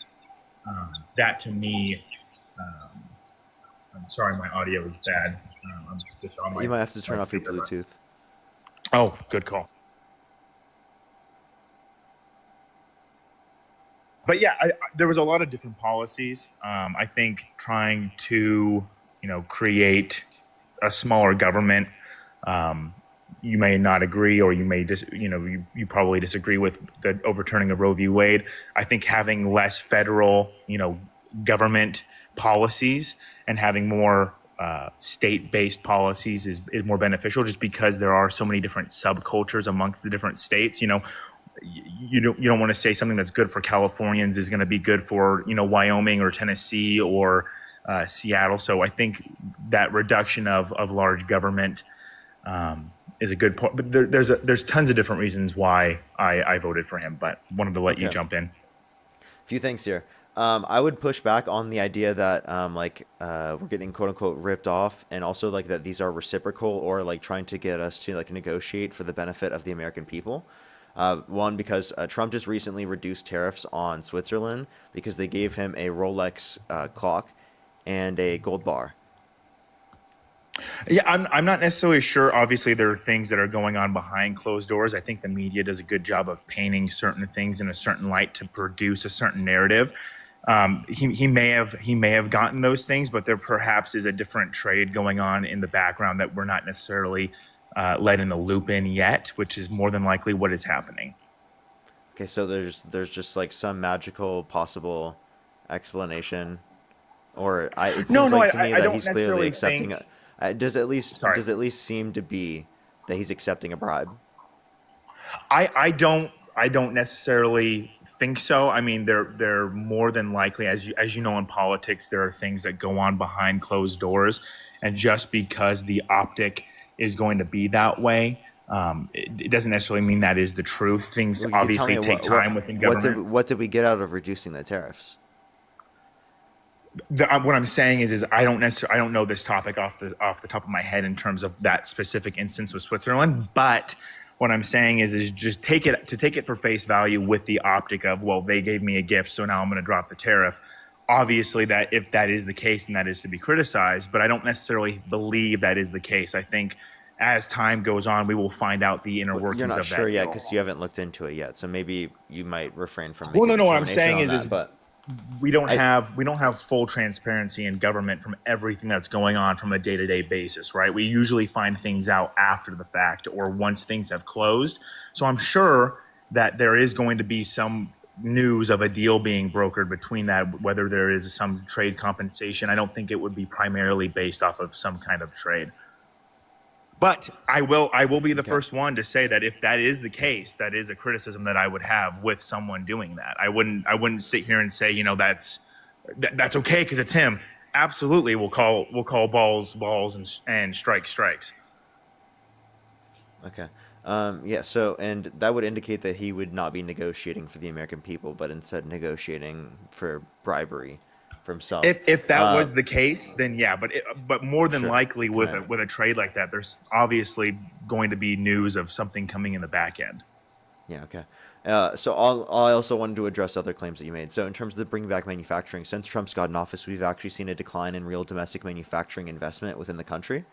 Because Hmm. when we place universal tariffs, not just targeted ones, it causes there to be an increase in the cost of domestic manufacturing within the country, because many of the aspects of the production process come from countries around the world, and that Yeah. So causes inflationary pressure, and we haven't seen yeah, an I upward think I trend in think that. becoming more reliant also with just how our governmental system is set up to where we fluctuate between parties every 4 to 8 years. Um, if I was a business owner and I had products being made overseas for cheap with cheap labor and product and the raw materials being cheaper overseas as well, I would pass the tariff on to the people and blame a political entity if that gave me more money. However, personally, I wouldn't do that. But um, I'm just playing the devil's advocate in the sense of that's what their thought process is. However, initial costs are going to be increased, correct? However, once we become more reliant and self-reliant on things, we would be able to drop those costs and be more reliant versus having these raw materials be I don't super see cheap I don't see overseas. any evidence that it would get us to drop those costs because it reduces innovation. Because now we're not competing with the globe. We're just competing in the American market to a greater extent. So Well, no, that that would be reduces that. competition and reduces innovation. So if your idea is that is specifically going to drive innovation, well, if we reduce competition here, well, then wouldn't we reduce innovation? I don't necessarily believe so. I think what we're also talking about is two What? different things, right? Where you're saying that if we were to bring manufacturing back into the United States, we're now only competing within ourselves. We can still be exporting Wait, goods can and I tell you competing something? on that level. Did you know that there was a massive increase in domestic manufacturing investment under the Biden-Harris administration because of the policies that they engaged in? So why don't you take Biden's approach rather than Trump's approach? Because Yeah, clearly it I don't seems that Biden's approach is necessarily. better. It may have appeared better short term, but what I think is taking a bunch of tax funds and reallocating it that way to try to boost that isn't necessarily the right way to go. However, I think that That you alongside know, targeted tariffs, yeah, that's the best way to do it, is to ensure that well, we have a increase in domestic manufacturing investment. the whole idea behind the tariffs is to obviously is to move manufacturing back to the United States by not having to have all increasing costs by bringing goods in. And we're seeing some car manufacturers, for example, start developing factories within the United States versus importing from Mexico. There's Okay, so because then of we the don't see that in terms of domestic manufacturing investment, though. That's what I'm telling you. We would see it there if that was true. no with the investment. What I'm trying to get at with the investment component is if you're a business owner and you see that Republicans with Trump specifically have a 3 year left political power within the executive office, you might hold out for those 3 years hoping that someone else in a Democrat were to get in to reverse those policies and those tariffs to then keep manufacturing out. If there was a foreseen future of say 20 to 50 years of these tariffs existing, it would cost more money over time to keep importing versus moving labor and manufacturing into the U.S. So you're saying it might slightly bring some companies to the American markets in domestic markets, but what you're not understanding is that it reduces the level that we'd be trading with countries around the world because they're going to place tariffs back on us in terms of retaliation. Think about it this way. Donald Trump wants to retaliate to negotiate. Isn't that the exact same thing that other countries would think about, specifically whenever we They might impose a tariff? absolutely do. Which is They might exactly what has absolutely do happened that. historically, which then destroys our industries and exports, sending that to other countries around the world. Right, and Not we're paying more in terms necessarily. of consumers, and it's a regressive negative impact because people who are lower and middle income, they spend a greater proportion of their income on consumer products. So if you're increasing the cost of consumer products, that will disproportionately negatively impact lower and middle income individuals who previously aren't being taxed, right, to the same degree. So it's actually an increase in taxes for lower and middle income individuals, and then you're replacing that the income tax With the again, a tariffs? reduction in income tax. Income tax is progressive, meaning that people who are higher income they spend a greater proportion of their income. So what you're doing is you're replacing a progressive tax structure with an regressive tax structure of tariffs, because you're trying So to shift the burden. So if I just want to understand your point. You're saying because of the tariffs, we are now imposing a tax on the middle class and lower class To a greater extent, disproportionately, yeah. to an extent because of the companies, not because of the tariffs themselves. The tariffs themselves is a cost. And this is how the to companies respond to the tariffs. But the companies are responding in this way because Yes. they're trying to profit as much as possible. where Exactly. it's- Like, I'm sorry, No, that's how capitalism works. Every I company understand. has a profit maximizing condition. You know this. Of course. The main goal of a company is to maximize profits. What I'm saying, though, as a collective, as people, we have the power collectively. If all of us didn't buy from Amazon one day because we wanted to drive prices down for Prime memberships, we have that power collectively. But because we are so disenfranchised with this idea that we're just going to take it and have to eat this cost, then of course the argument comes, well, now we're increasing cost of living for all these people. So based why on do you want to tariffs. reduce competition for those American firms that are large? I don't think bringing Because it in would cost more for like these small companies to do that in the context of America. So it's just going to decrease the level of competition, and it's going to give them more power to exploit that level of market share. I don't see bringing back manufacturing to the United States as what you're saying in terms of driving down competition because of foreign trade with people accepting our goods and then putting tariffs on that. I think the whole idea is to bring back jobs and bring back products within the U.S. to become more sustainable versus to have to rely on foreign countries and their labor and their raw materials and then importing them. So if we can become more reliant on our own and our own goods and our own people Why and do our we own need to do that? services. Why do we need to do that in terms of our? Why do we need to do that? I just don't understand. Why would No, we reduce our overall trading capacity on a global stage and the level of competition that our businesses have to do that? It makes no sense. I don't understand what your reasoning is there. How are we dropping our competition and decreasing our trade by bringing things home? We're cutting the costs of our goods. Because you're reducing the level of trade that we're going to have with countries around the world. Well, no, that's on the assumption that because we're not don't you think that if you have a restriction in the market, that's going to impose like a reduction in the level of trade? I don't believe that moving manufacturing back to the United States would not allow us to have a good trade with foreign countries. You're assuming that this manufacturing is going to come back specifically because of only this tariffs, which we have not seen yet. We genuinely have not seen this the yet. tariffs, and we can discuss other topics. I know you're not feeling super well, but specifically on the tariffs, I think that with what we're doing to bring back manufacturing jobs and to try to incentivize companies to be building within our border and within our country. How are the jobs reports doing? We see increasing unemployment. Well, you also have to take in consideration there are a lot of other variables as well, where you have a lot of, as you pointed out earlier, a company's main goal is to maximize profits, and with new technology and AI and things like that. So deregulate it more? I don't think it deregulates it. Well, Trump wants to deregulate it more. With what policy or with what has he said? Well, they don't specify, but that's what he wants to do. But how can you make that assumption if there's been no proposed policy? Oh my God, that's because he literally has been saying that he wants to do this, but he doesn't have a proposed policy. Like, think about it this way. People that's like can us say that they want certain. Sorry, go ahead. Yeah, I mean, he said you're saying he could say he wants it, but he doesn't actually want to do it. So why would he say it when he's president? I think there's certain tactics, right, where because of how media and how things are perceived, as well as the consensus or the sentiment of people within the country, I think that you can say one thing to try to stir up or create an issue, which may have been the case that way, but until there is proposed policy to deregulate and do those things, then I would have the conversation in terms of actual factual policies being implemented. Okay, no, but like, does that not at least identify what his proposed position is on it comparative to like the other position, what it would be from Democrats who would want to regulate?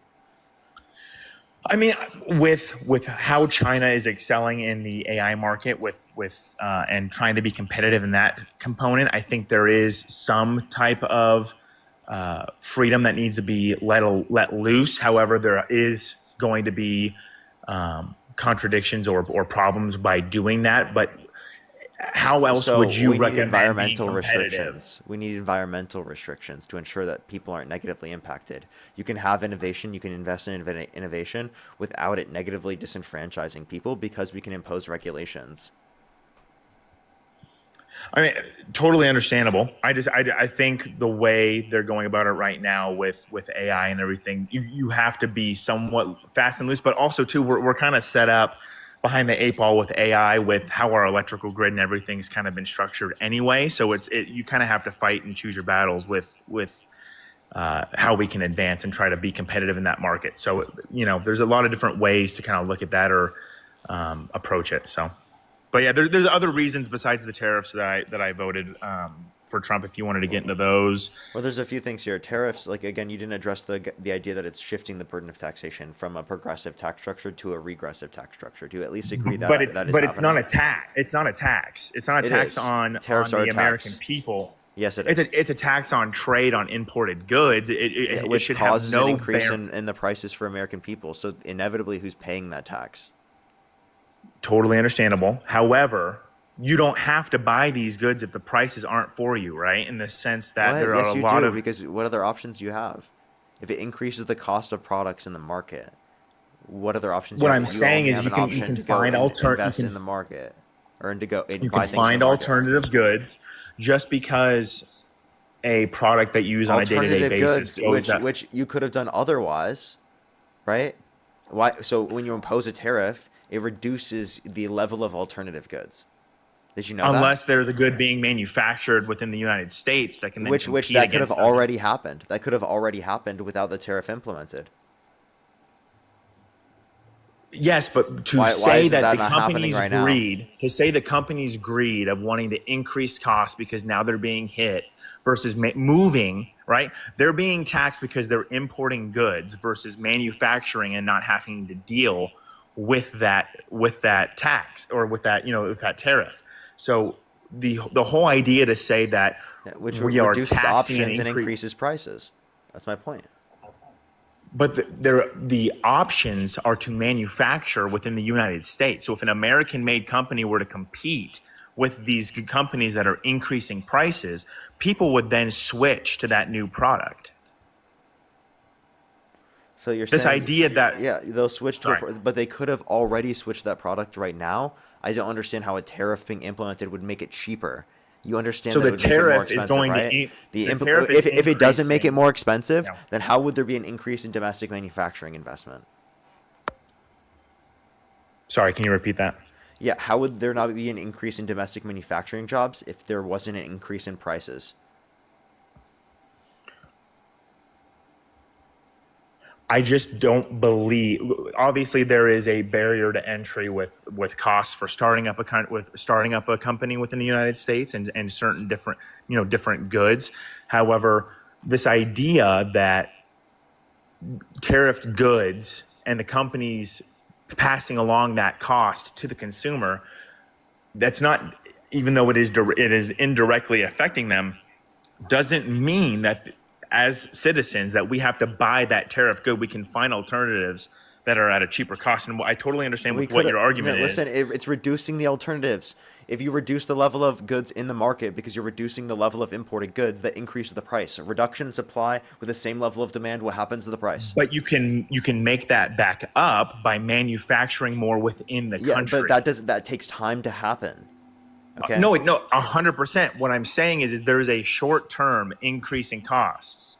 And by the way, if it were were cheaper to produce that good in the United States, it would have already been happening. So we I don't know that necessarily not think only so. is it more expensive. Yes, that is true. What do you mean? That's in how the a sense market that- works. That's how the free market works.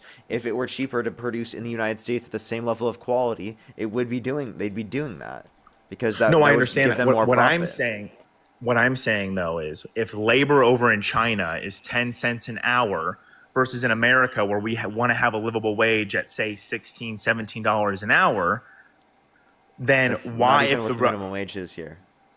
sorry, I'm just that was based off previous. However, what I'm saying is if the raw materials in both countries are the same, right? We're able to get those same materials at the same cost. A country that is making them foreignly with cheaper labor, of course they're going to want to do it foreignly because the cost of labor is cheaper and they can maximize profits versus paying an American to do the same thing. Okay, So you're what would saying, we need? Sorry, go ahead. okay, what you're not understanding is that if your idea is that you want to reduce the likelihood of there being exploitation in the context of the goods that we're getting, well, then you can place tariffs on the specific goods that are coming from areas in which have that particular exploitation. But that's not what's happening. That's not what we're doing. We're literally placing tariffs on every country around the world. What are you talking about? That's not what the plan is here. So when you're doing that, actually what you're doing is you're just causing an incentive for these areas to actually reduce labor standards so that they can still try to compete in the market with the higher cost of trade. But what we're saying is because the argument that he's doing these giant blanket tariffs versus going in and doing specific ones to target these things that we're discussing. That's what Democrats advocate for, is targeted tariffs. You ever been with a parent like when you were a child and wanting to buy something and you over exaggerate the price to then undersell and then be like, well, actually it's not $1,000, it's $300 to make it look more appealing. That's what's going on with these tariffs, of making them look exaggerated to foreign countries to bring them to the table to then renegotiate. If you come out with what you want at the beginning, we haven't really got any things in terms of renegotiation, and you're still imposing a greater tariff than existed prior. But we need to be recouping some of those funds that we are, from the companies internally that we're exporting or that we're importing from other countries. Wait, say that again? We still need to be recouping some of the funds. So although there is now a new tariff, there is a new deal going on. We need to be positioning ourselves in foreign trade to be in a better position than we currently were before Trump. Yeah, so I don't think that the tariffs put us in a better position, and I'm confused how you gave us an argument that it does put us in a better position, because there haven't been any trade deals I would say have led to better conditions in terms of trade that you'd be able to point to, and still the fact that there'd be tariffs imposed would reduce the level of trade. And then if it's for renegotiation, then how are you going to bring back domestic manufacturing to the country? So it seems like the goal is not bringing back domestic manufacturing if you're advocating that they are just for renegotiation. I think it can be twofold in the sense that the immediate large tariff is trying to incentivize or create the demand to want to move companies that have the agility to move back as quick as possible to move back. But if it changes around and doesn't stay where it is, then how is that going to affect expectations in a positive manner? I still think there's going to be an increase in imported goods, so it would be, looking at the bottom line and then see an increase in imported goods if we're going to impose a tariff. Yeah, if we're importing, that's incoherent. To say that you're going to tax imported goods, but then there's going to be an increase in the level of imported goods is insane. No, we wouldn't be increasing our imported goods. We would be increasing our exported goods because then we're making more. So we would also because the countries around the world placed retaliatory tariffs on us, therefore reducing our exports. There's no evidence that we're increasing exports because of the imposition of tariffs. That's ridiculous. They're placing the tariffs directly back onto us based on the premise of these exaggerated tariffs. But then we go back and then have a discussion to then come to a trade agreement that benefits both countries. But you understand that there's still the tax imposed, and it's not going to benefit us overall comparative to what it would have been otherwise, because we could have an increased level of trade if there wasn't an imposition of tariffs in the first place. And also, you still have your Bluetooth on.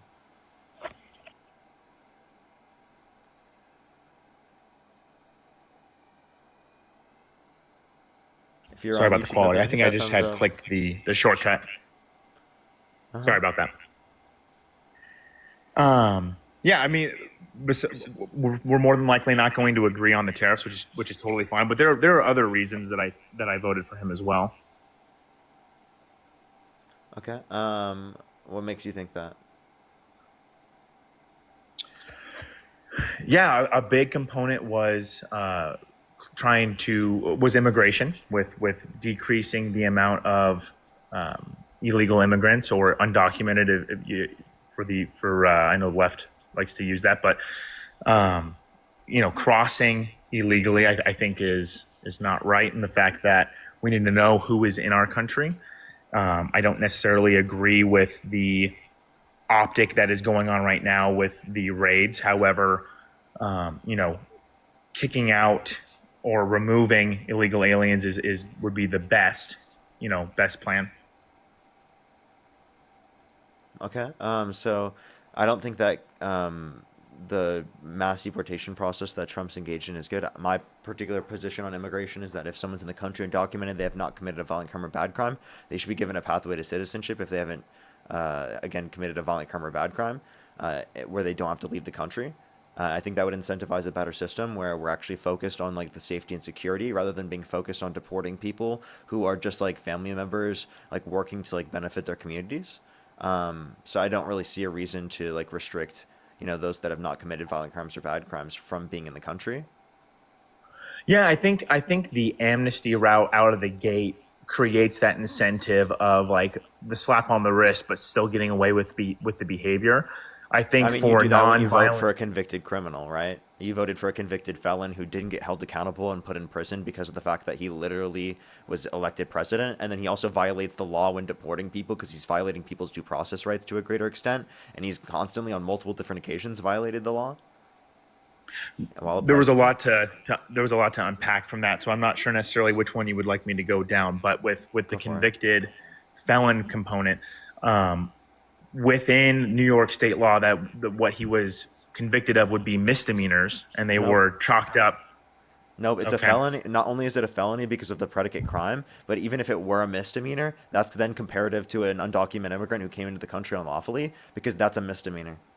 Well, now you're comparing apples to oranges with committing a misdemeanor versus entering illegally. That's a They may misdemeanor. they are perhaps both misdemeanors. However, as a country, we need to know who is in our borders. And what I was going to say earlier before that whole kind of side tangent was, the offering of the ability to be able to rejoin and come back in legally as an option versus just granting amnesty. I don't necessarily believe that is the route to go. I think if you were to be able to offer easier transport out of the country and have it be a little bit nicer than being slammed into a van or however they're doing it currently, that might be a better way. However, just giving amnesty to nonviolent, we need to know who's here and we need to know their background, but also too, the reason that having people come in mass growths from foreign countries is working within the economy and then taking the revenue that they're making from their jobs and then taking it out of the economy and going to foreign countries. So amnesty includes a vetting process, and it would ensure that the most amount of people are vetted as possible.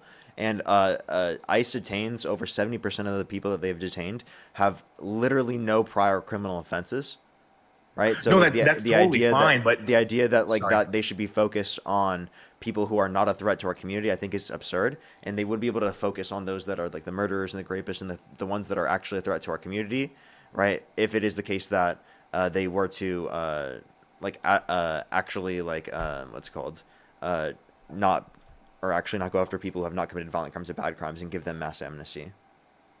Yeah, I think the violent criminals, obviously you get rid of them and deport them. The non-violent and non-criminal, even though committing the illegal crossing is the misdemeanor, sorry. I think allowing them to be able to be on the list for citizenship after the fact versus just giving them, outright amnesty, then you're going to incentivize, well, if I come here and I'm not a violent criminal, I'm just going to get amnesty eventually, which then incentivizes these crossings at a higher rate. Well, it's still a vetting process that you go through, right? A legal process, and I want to make that legal process quicker. So how about we take the money that they're investing into militarizing ICE and let's put that money into literally making this country a safer place and a better place for everyone, including immigrants, by making there a faster and quicker legal immigration process. So then here's a question for you, because I don't think I've seen you, discuss this in previous media forums. Why do we need this large amount of immigration for the country, in your opinion? Well, I think it's I'm not. It's not necessarily that we're like saying that we needed, but we're saying that like this is the best policy, the most humane policy, alongside the fact that you could, in a certain sense, say that like people are immigrating to the country are needed because we have been below replacement rates for fertility rates for like the past 50 years, and Which is inevitably it's a going to whole be the nother. case that our older that Yeah. the population is going to be disproportionately older on Social Security and Medicare and Medicaid, are in different types of programs that people rely on when they're older, right? Yeah. No, understandable. So, Understandable. like, which means that there's going to be less young people who are working, funding the system for people who are older. So if you want specifically to be able to fund, the systems that we've had historically speaking, well, then we should have an immigration process that is quicker, so that there are more young people to be able to, pay for all the older people that need access to the care that we think that they should get access to.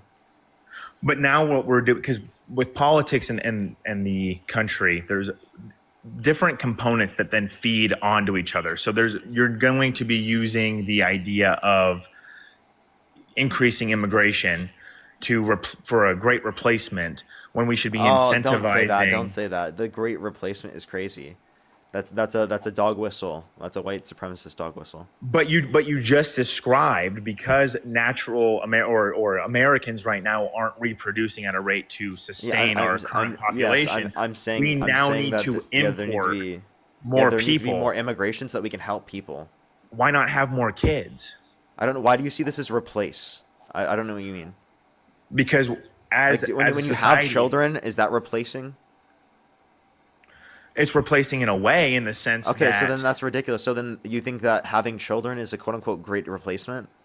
That's absurd. No. The idea that you're referencing it is in the context of where like a white supremacist are saying white people, that there's a reduction in the amount of white people. No, it has coming to nothing the to do country, with race. right? And I it's never gonna mentioned make race. the country less than 50%. Well, the great replacement, that's what it means. If you didn't mean to say that, well, then I'm just telling you what it does mean, so you probably should refer to it using that. I appreciate it. I didn't because mean that's the what people great see it replacement. as. I meant a great replacement in the sense that we are going to be replacing a large amount of Sure, society. I just want to let you know that that's like a I coin appreciate it. term. Yeah, that's not. It's like I'm not talking about white people. What I'm talking about is this idea that Americans, whatever race, should be reproducing at a higher rate than, which then feeds into the immigration thing. And to say that the solution to the lower birthing rates is to import more foreign people, I don't believe that as the solution, because then they're also is to allow for more people to come to the country if they want to come here. Yeah, that's why is that a bad thing? Yeah, well, if they can come here legally, yeah, I'm saying a quicker legal process. Yeah, I'm saying a quicker legal process. What's wrong with that? But that doesn't just automatically give, and we should not just automatically give amnesty, because then that incentivizes, well, if I'm not a violent criminal and I illegally come over, I'll just be given citizenship, even though there might be a small amount of background There's check. a vetting process. So why can't they wait in Mexico while we do that? Why can't we move them back to Mexico, or why whatever? Are you assuming that country only people are coming from Mexico? Well, okay, that's not what I meant. I was going to explain. With other countries, including Mexico, having them be in the countries that they immigrated or illegally immigrated from, and then doing the vetting process that way. That would be, I don't see the difference between just giving them that amnesty as a human rights violation, removing them and allowing them to come back in, because there are other people that are on the list that are doing it the legal way, and that kind of undercuts what they're going through.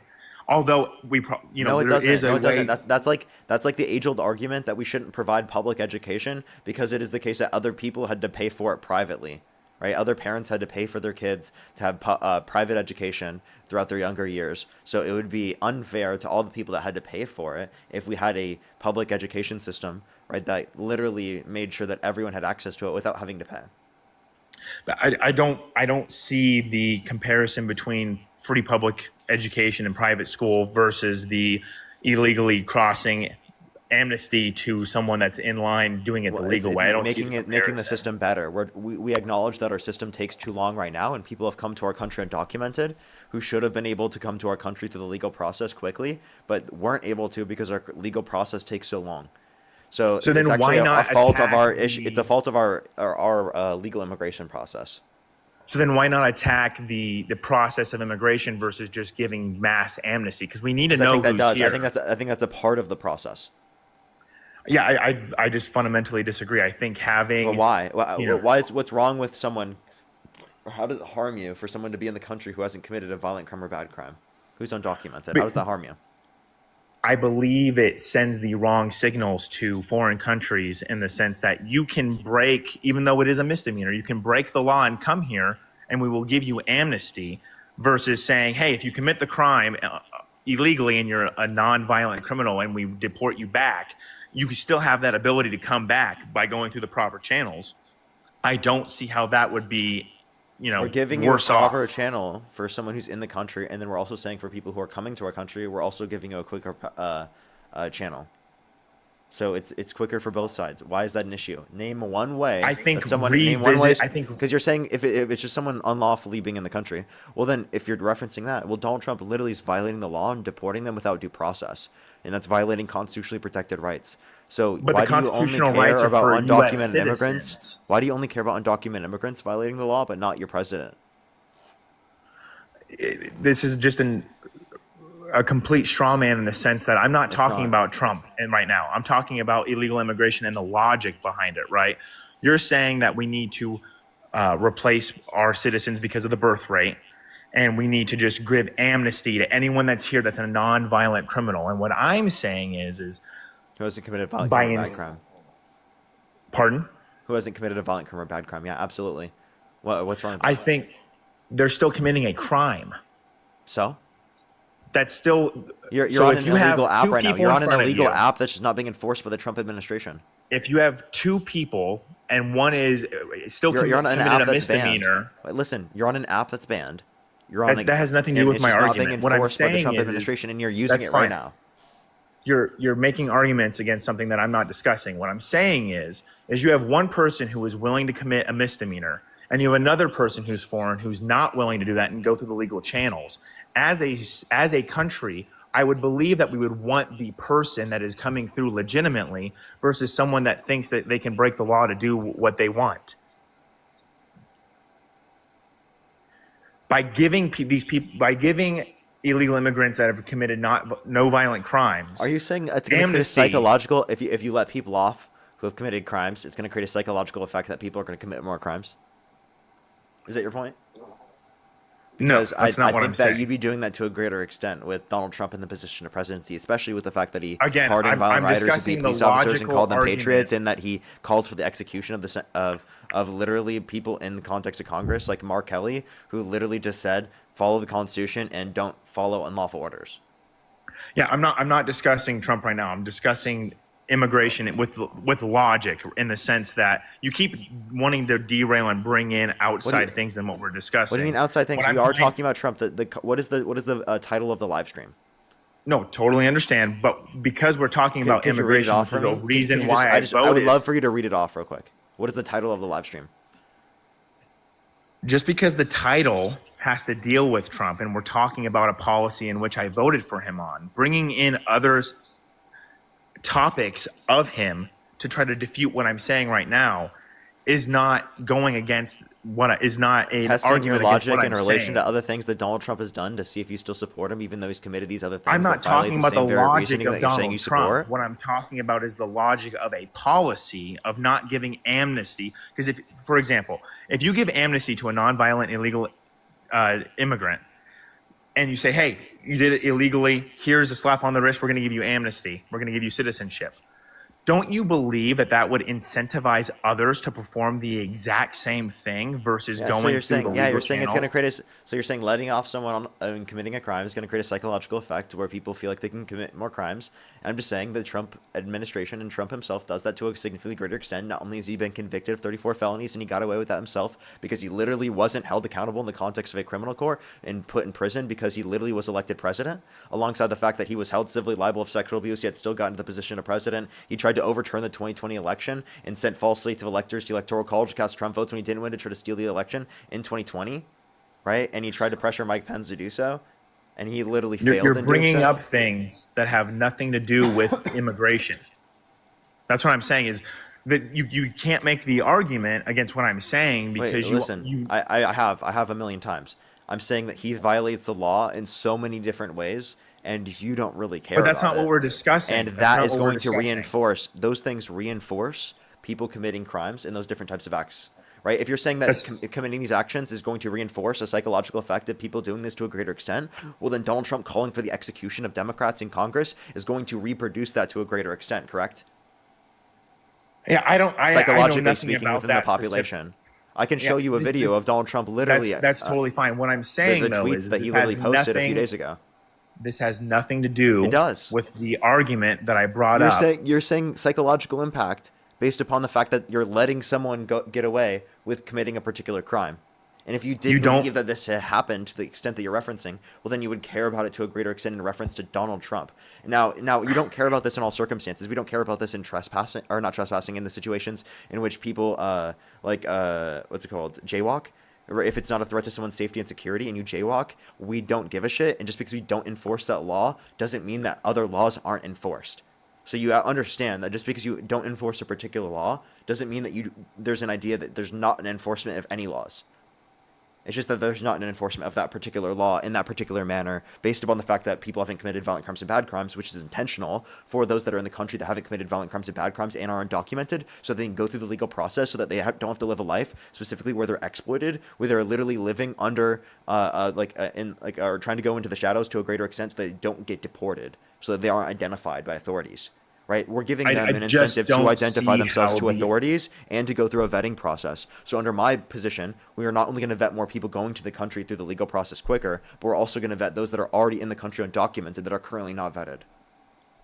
Yeah, I just think that it sends a weak signal to other people that want to commit this crime or do this act versus deporting them and saying you can go on the list, but then, working together bipartisanly to discuss the immigration policies and how we can improve that if we need to.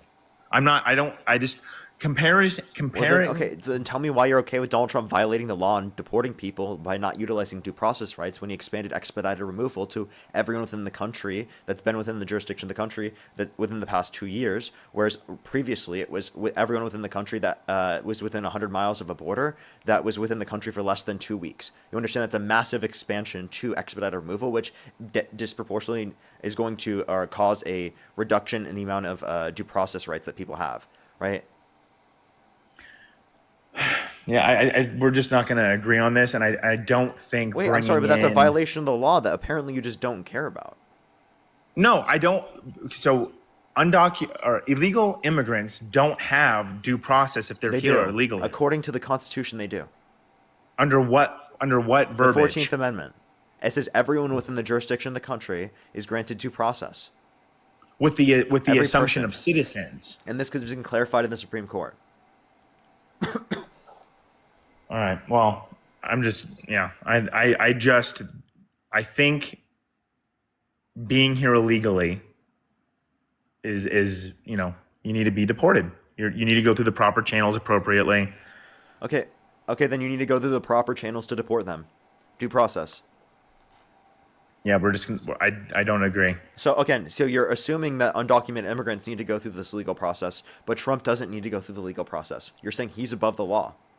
No, they are here illegally. They are not supposed to be here. They need to be removed. They need to be deported and go to they don't. They don't need to be deported. Our country's better if they stay, if they haven't committed a violent crime or bad crime, and they're given a pathway to citizenship. But we're going to go in a circle again, because the sense that by giving them this mass amnesty, even though they haven't committed a crime or a violent crime, we've already gone over this.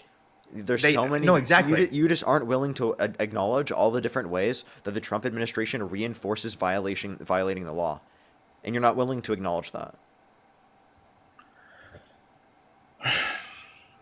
Someone from your own side could be like, every single time Trump violates the law in terms of any constitutional basis, that literally creates a precedence where literally the left could do it, and then that could literally lead to us getting our ideology passed to a significantly greater extent.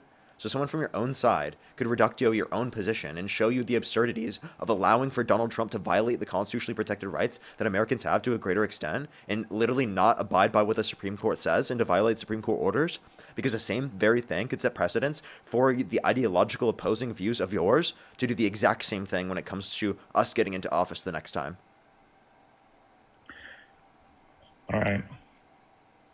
Yeah, making the conflation with Trump and his supposed breaking of these crimes, how I just don't get it.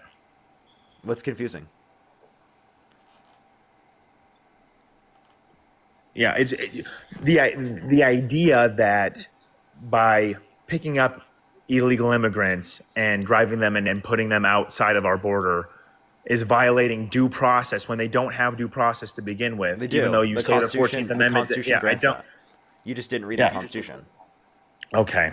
Yeah, that's what I did. Yeah, seriously, I'm being serious. If you read the Constitution, it says anyone within the country has due process. How do you identify that someone's committed a crime if you don't give them due process for committing that crime? The crime is they're not a U.S. citizen. They're not here legally. Do tourists get due process if they commit a crime? Because they're not a U.S. citizen. Say that again.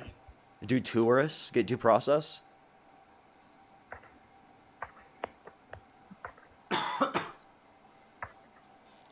Like when they commit a crime, do they get due process?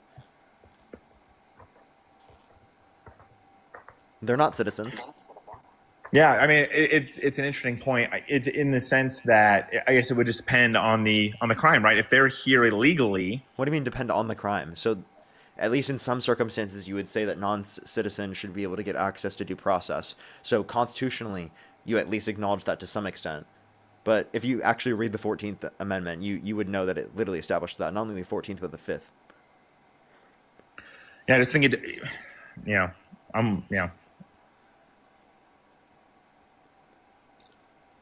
That's, I don't have anything else. If you don't need to give due process rights to undocumented immigrants, couldn't you just claim someone's undocumented and not give them due process and just deport them?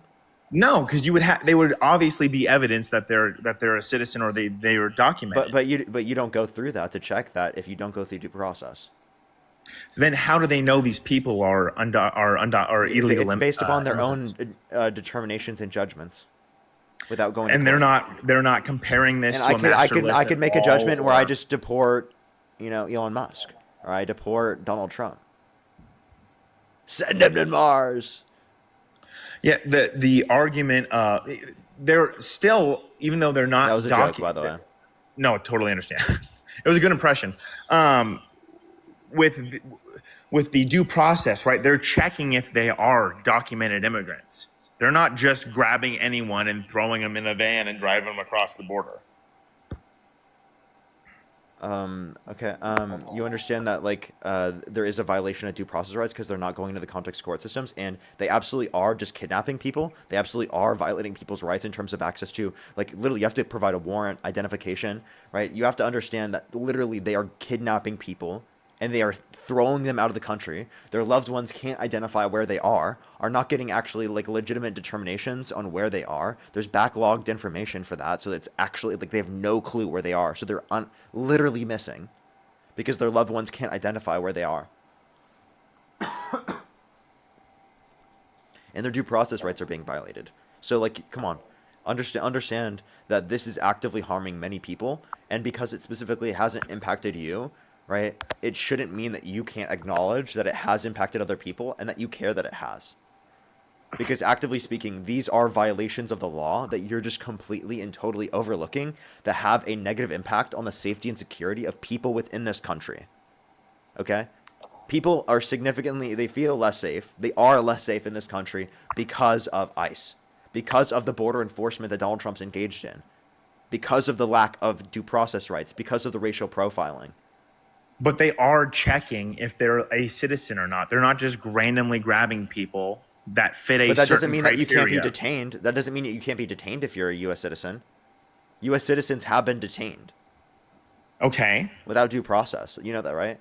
And also there have been legal permanent... detained without due process. Yes. There was an explicit circumstance where someone was going to work and they literally were trying to drive their car to work, and they literally, the cops all went all around them and they literally limited them and they took them to prison, and they didn't even get access to an attorney for 3 days, right? And they missed their kid's birthday.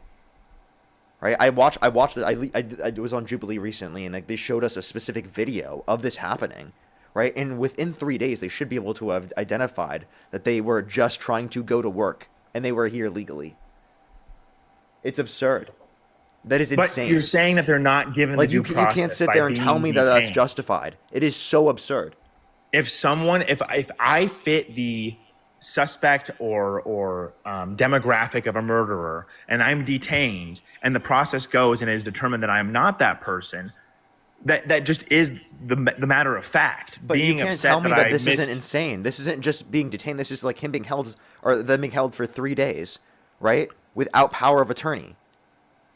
And people are being racially profiled. So just because of their race, right? They're literally being detained. That wouldn't have happened otherwise. Okay? You understand that? So then question That's not for you. okay, right? You should not be able to like just be okay. You shouldn't just like that's absurd. So question for you. If the process of deporting the illegal immigrants was different than it is currently right now, then you would be in favor I of still deport- disagree with that, right? Because I don't want to deport those that haven't committed violent crimes or bad crimes, but I would prefer that they get due process to them not getting due process. And them getting due process is a constitutionally protected right that they have. And it's important that we protect those constitutionally protected rights, such as due process, as these are fucking important and inherent. And like, if you commit a crime, you would want due process yourself.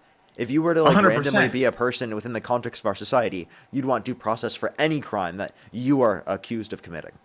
Well, and to my understanding, because of the volume of people that they are deporting, that's why you're getting this lead time of 3 days of detainment, where they are getting that due process in the sense that they are validating based off of who we have on record coming in, if they are here legally or illegally.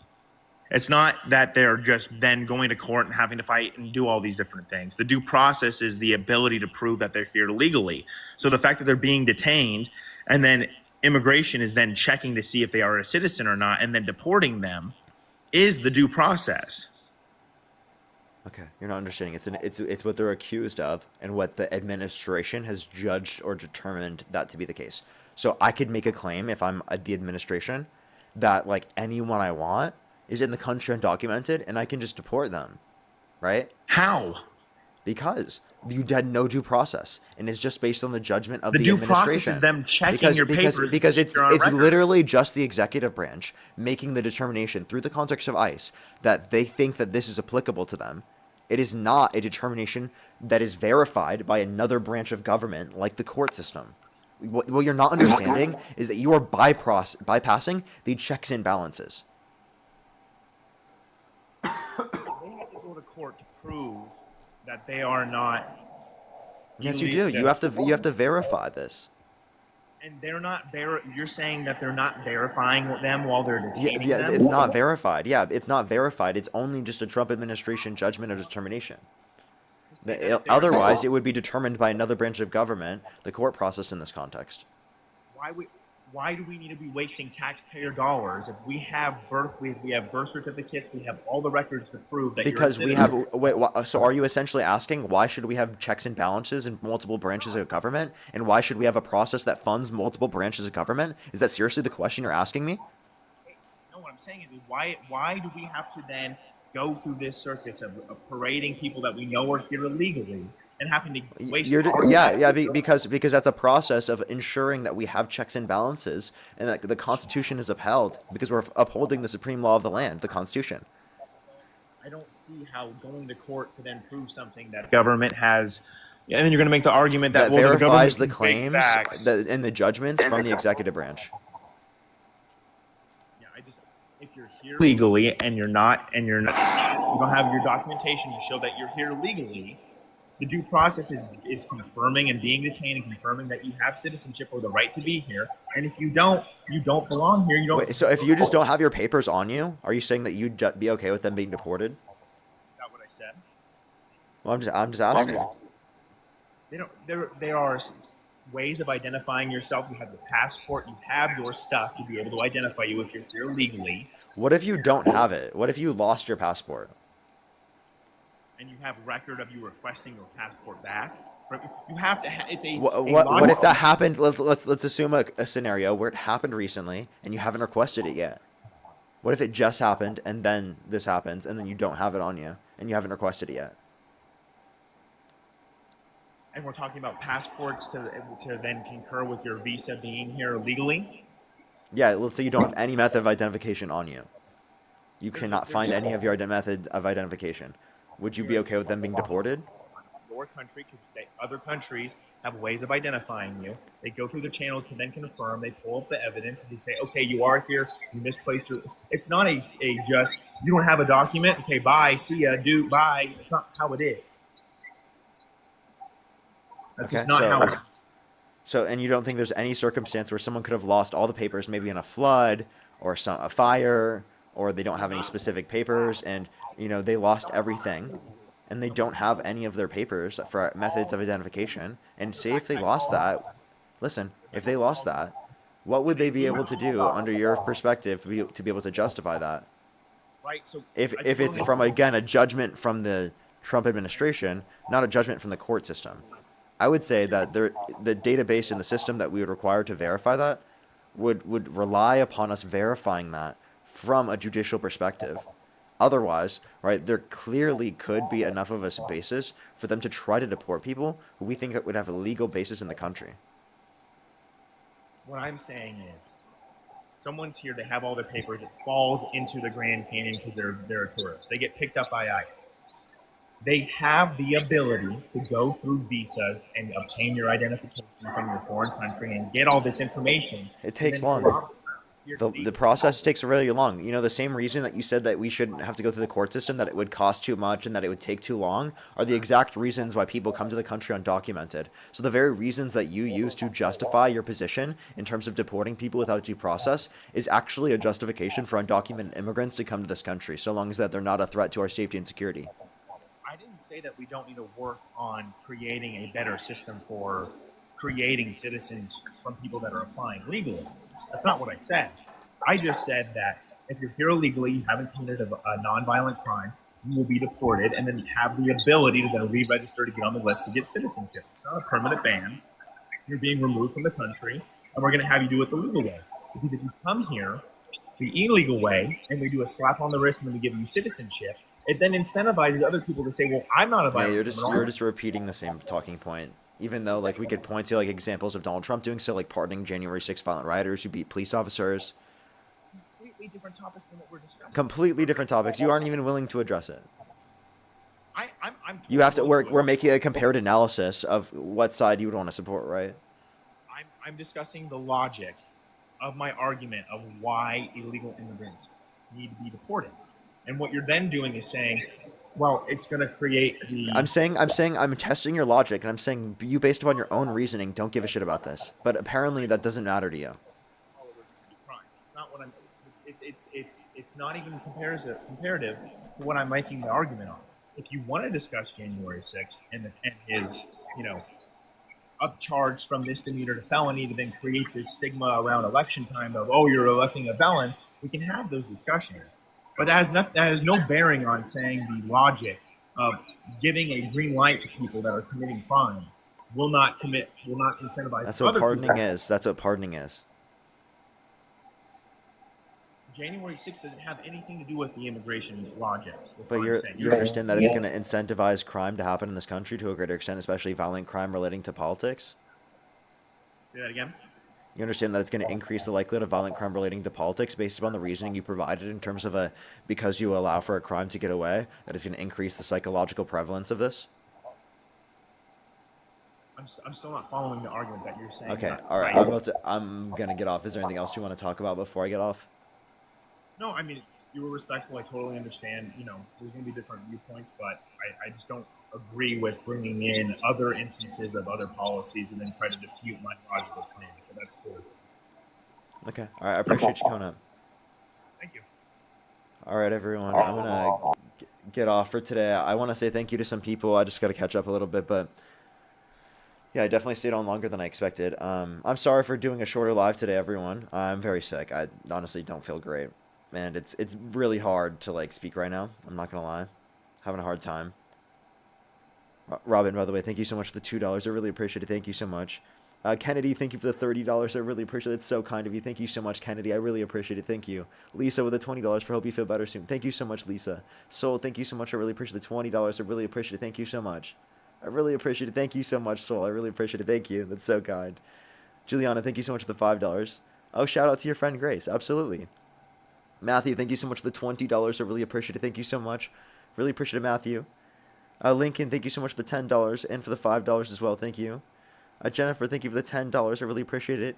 Brandy, thank you so much for the $1. Mina, thank you for the $120 on PayPal. Thank you so much, Mina. That is so kind of you. Can we get some W's from Mina in the comment section? They said get well soon. Thank you so much, Mina. I really appreciate it. Thank you.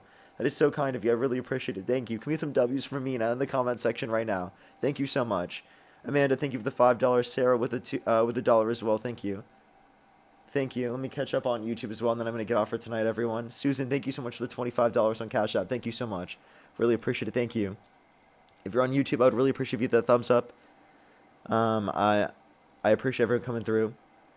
Chris, thank you for the $10. Thank you so much. I really appreciate it. Glampire, thank you for the $5. Thank you so much. I really appreciate it. Thank you. I know that there's literally a specific example. There's so many examples. It's insane. Glampire, thank you for the $5. Thank you. Literally, though, we need a picture book. Erica, thank you for the $10. Thank you so much. I really appreciate it. Thank you so much. I really appreciate it. Thank you. That's true. Thank you so much. I really appreciate it. Thank you. 73 and still liberal. Thank you so much for the $2. Maxley, thank you for the $20. I really appreciate it. Thank you. Garrett, thank you for the 5 and for the 5. Sin, thank you for the 5. Emily, thank you for the 10. Hope, thank you for the 25. Dane, thank you for the 5. Democracy is in Darkness, thank you for the 10. And Rennie, thank you for the 5. Thank you, everyone. I really appreciate it. Malin, thank you so much for the 10 as well. I'm going to get off, everyone. Thank you, everyone.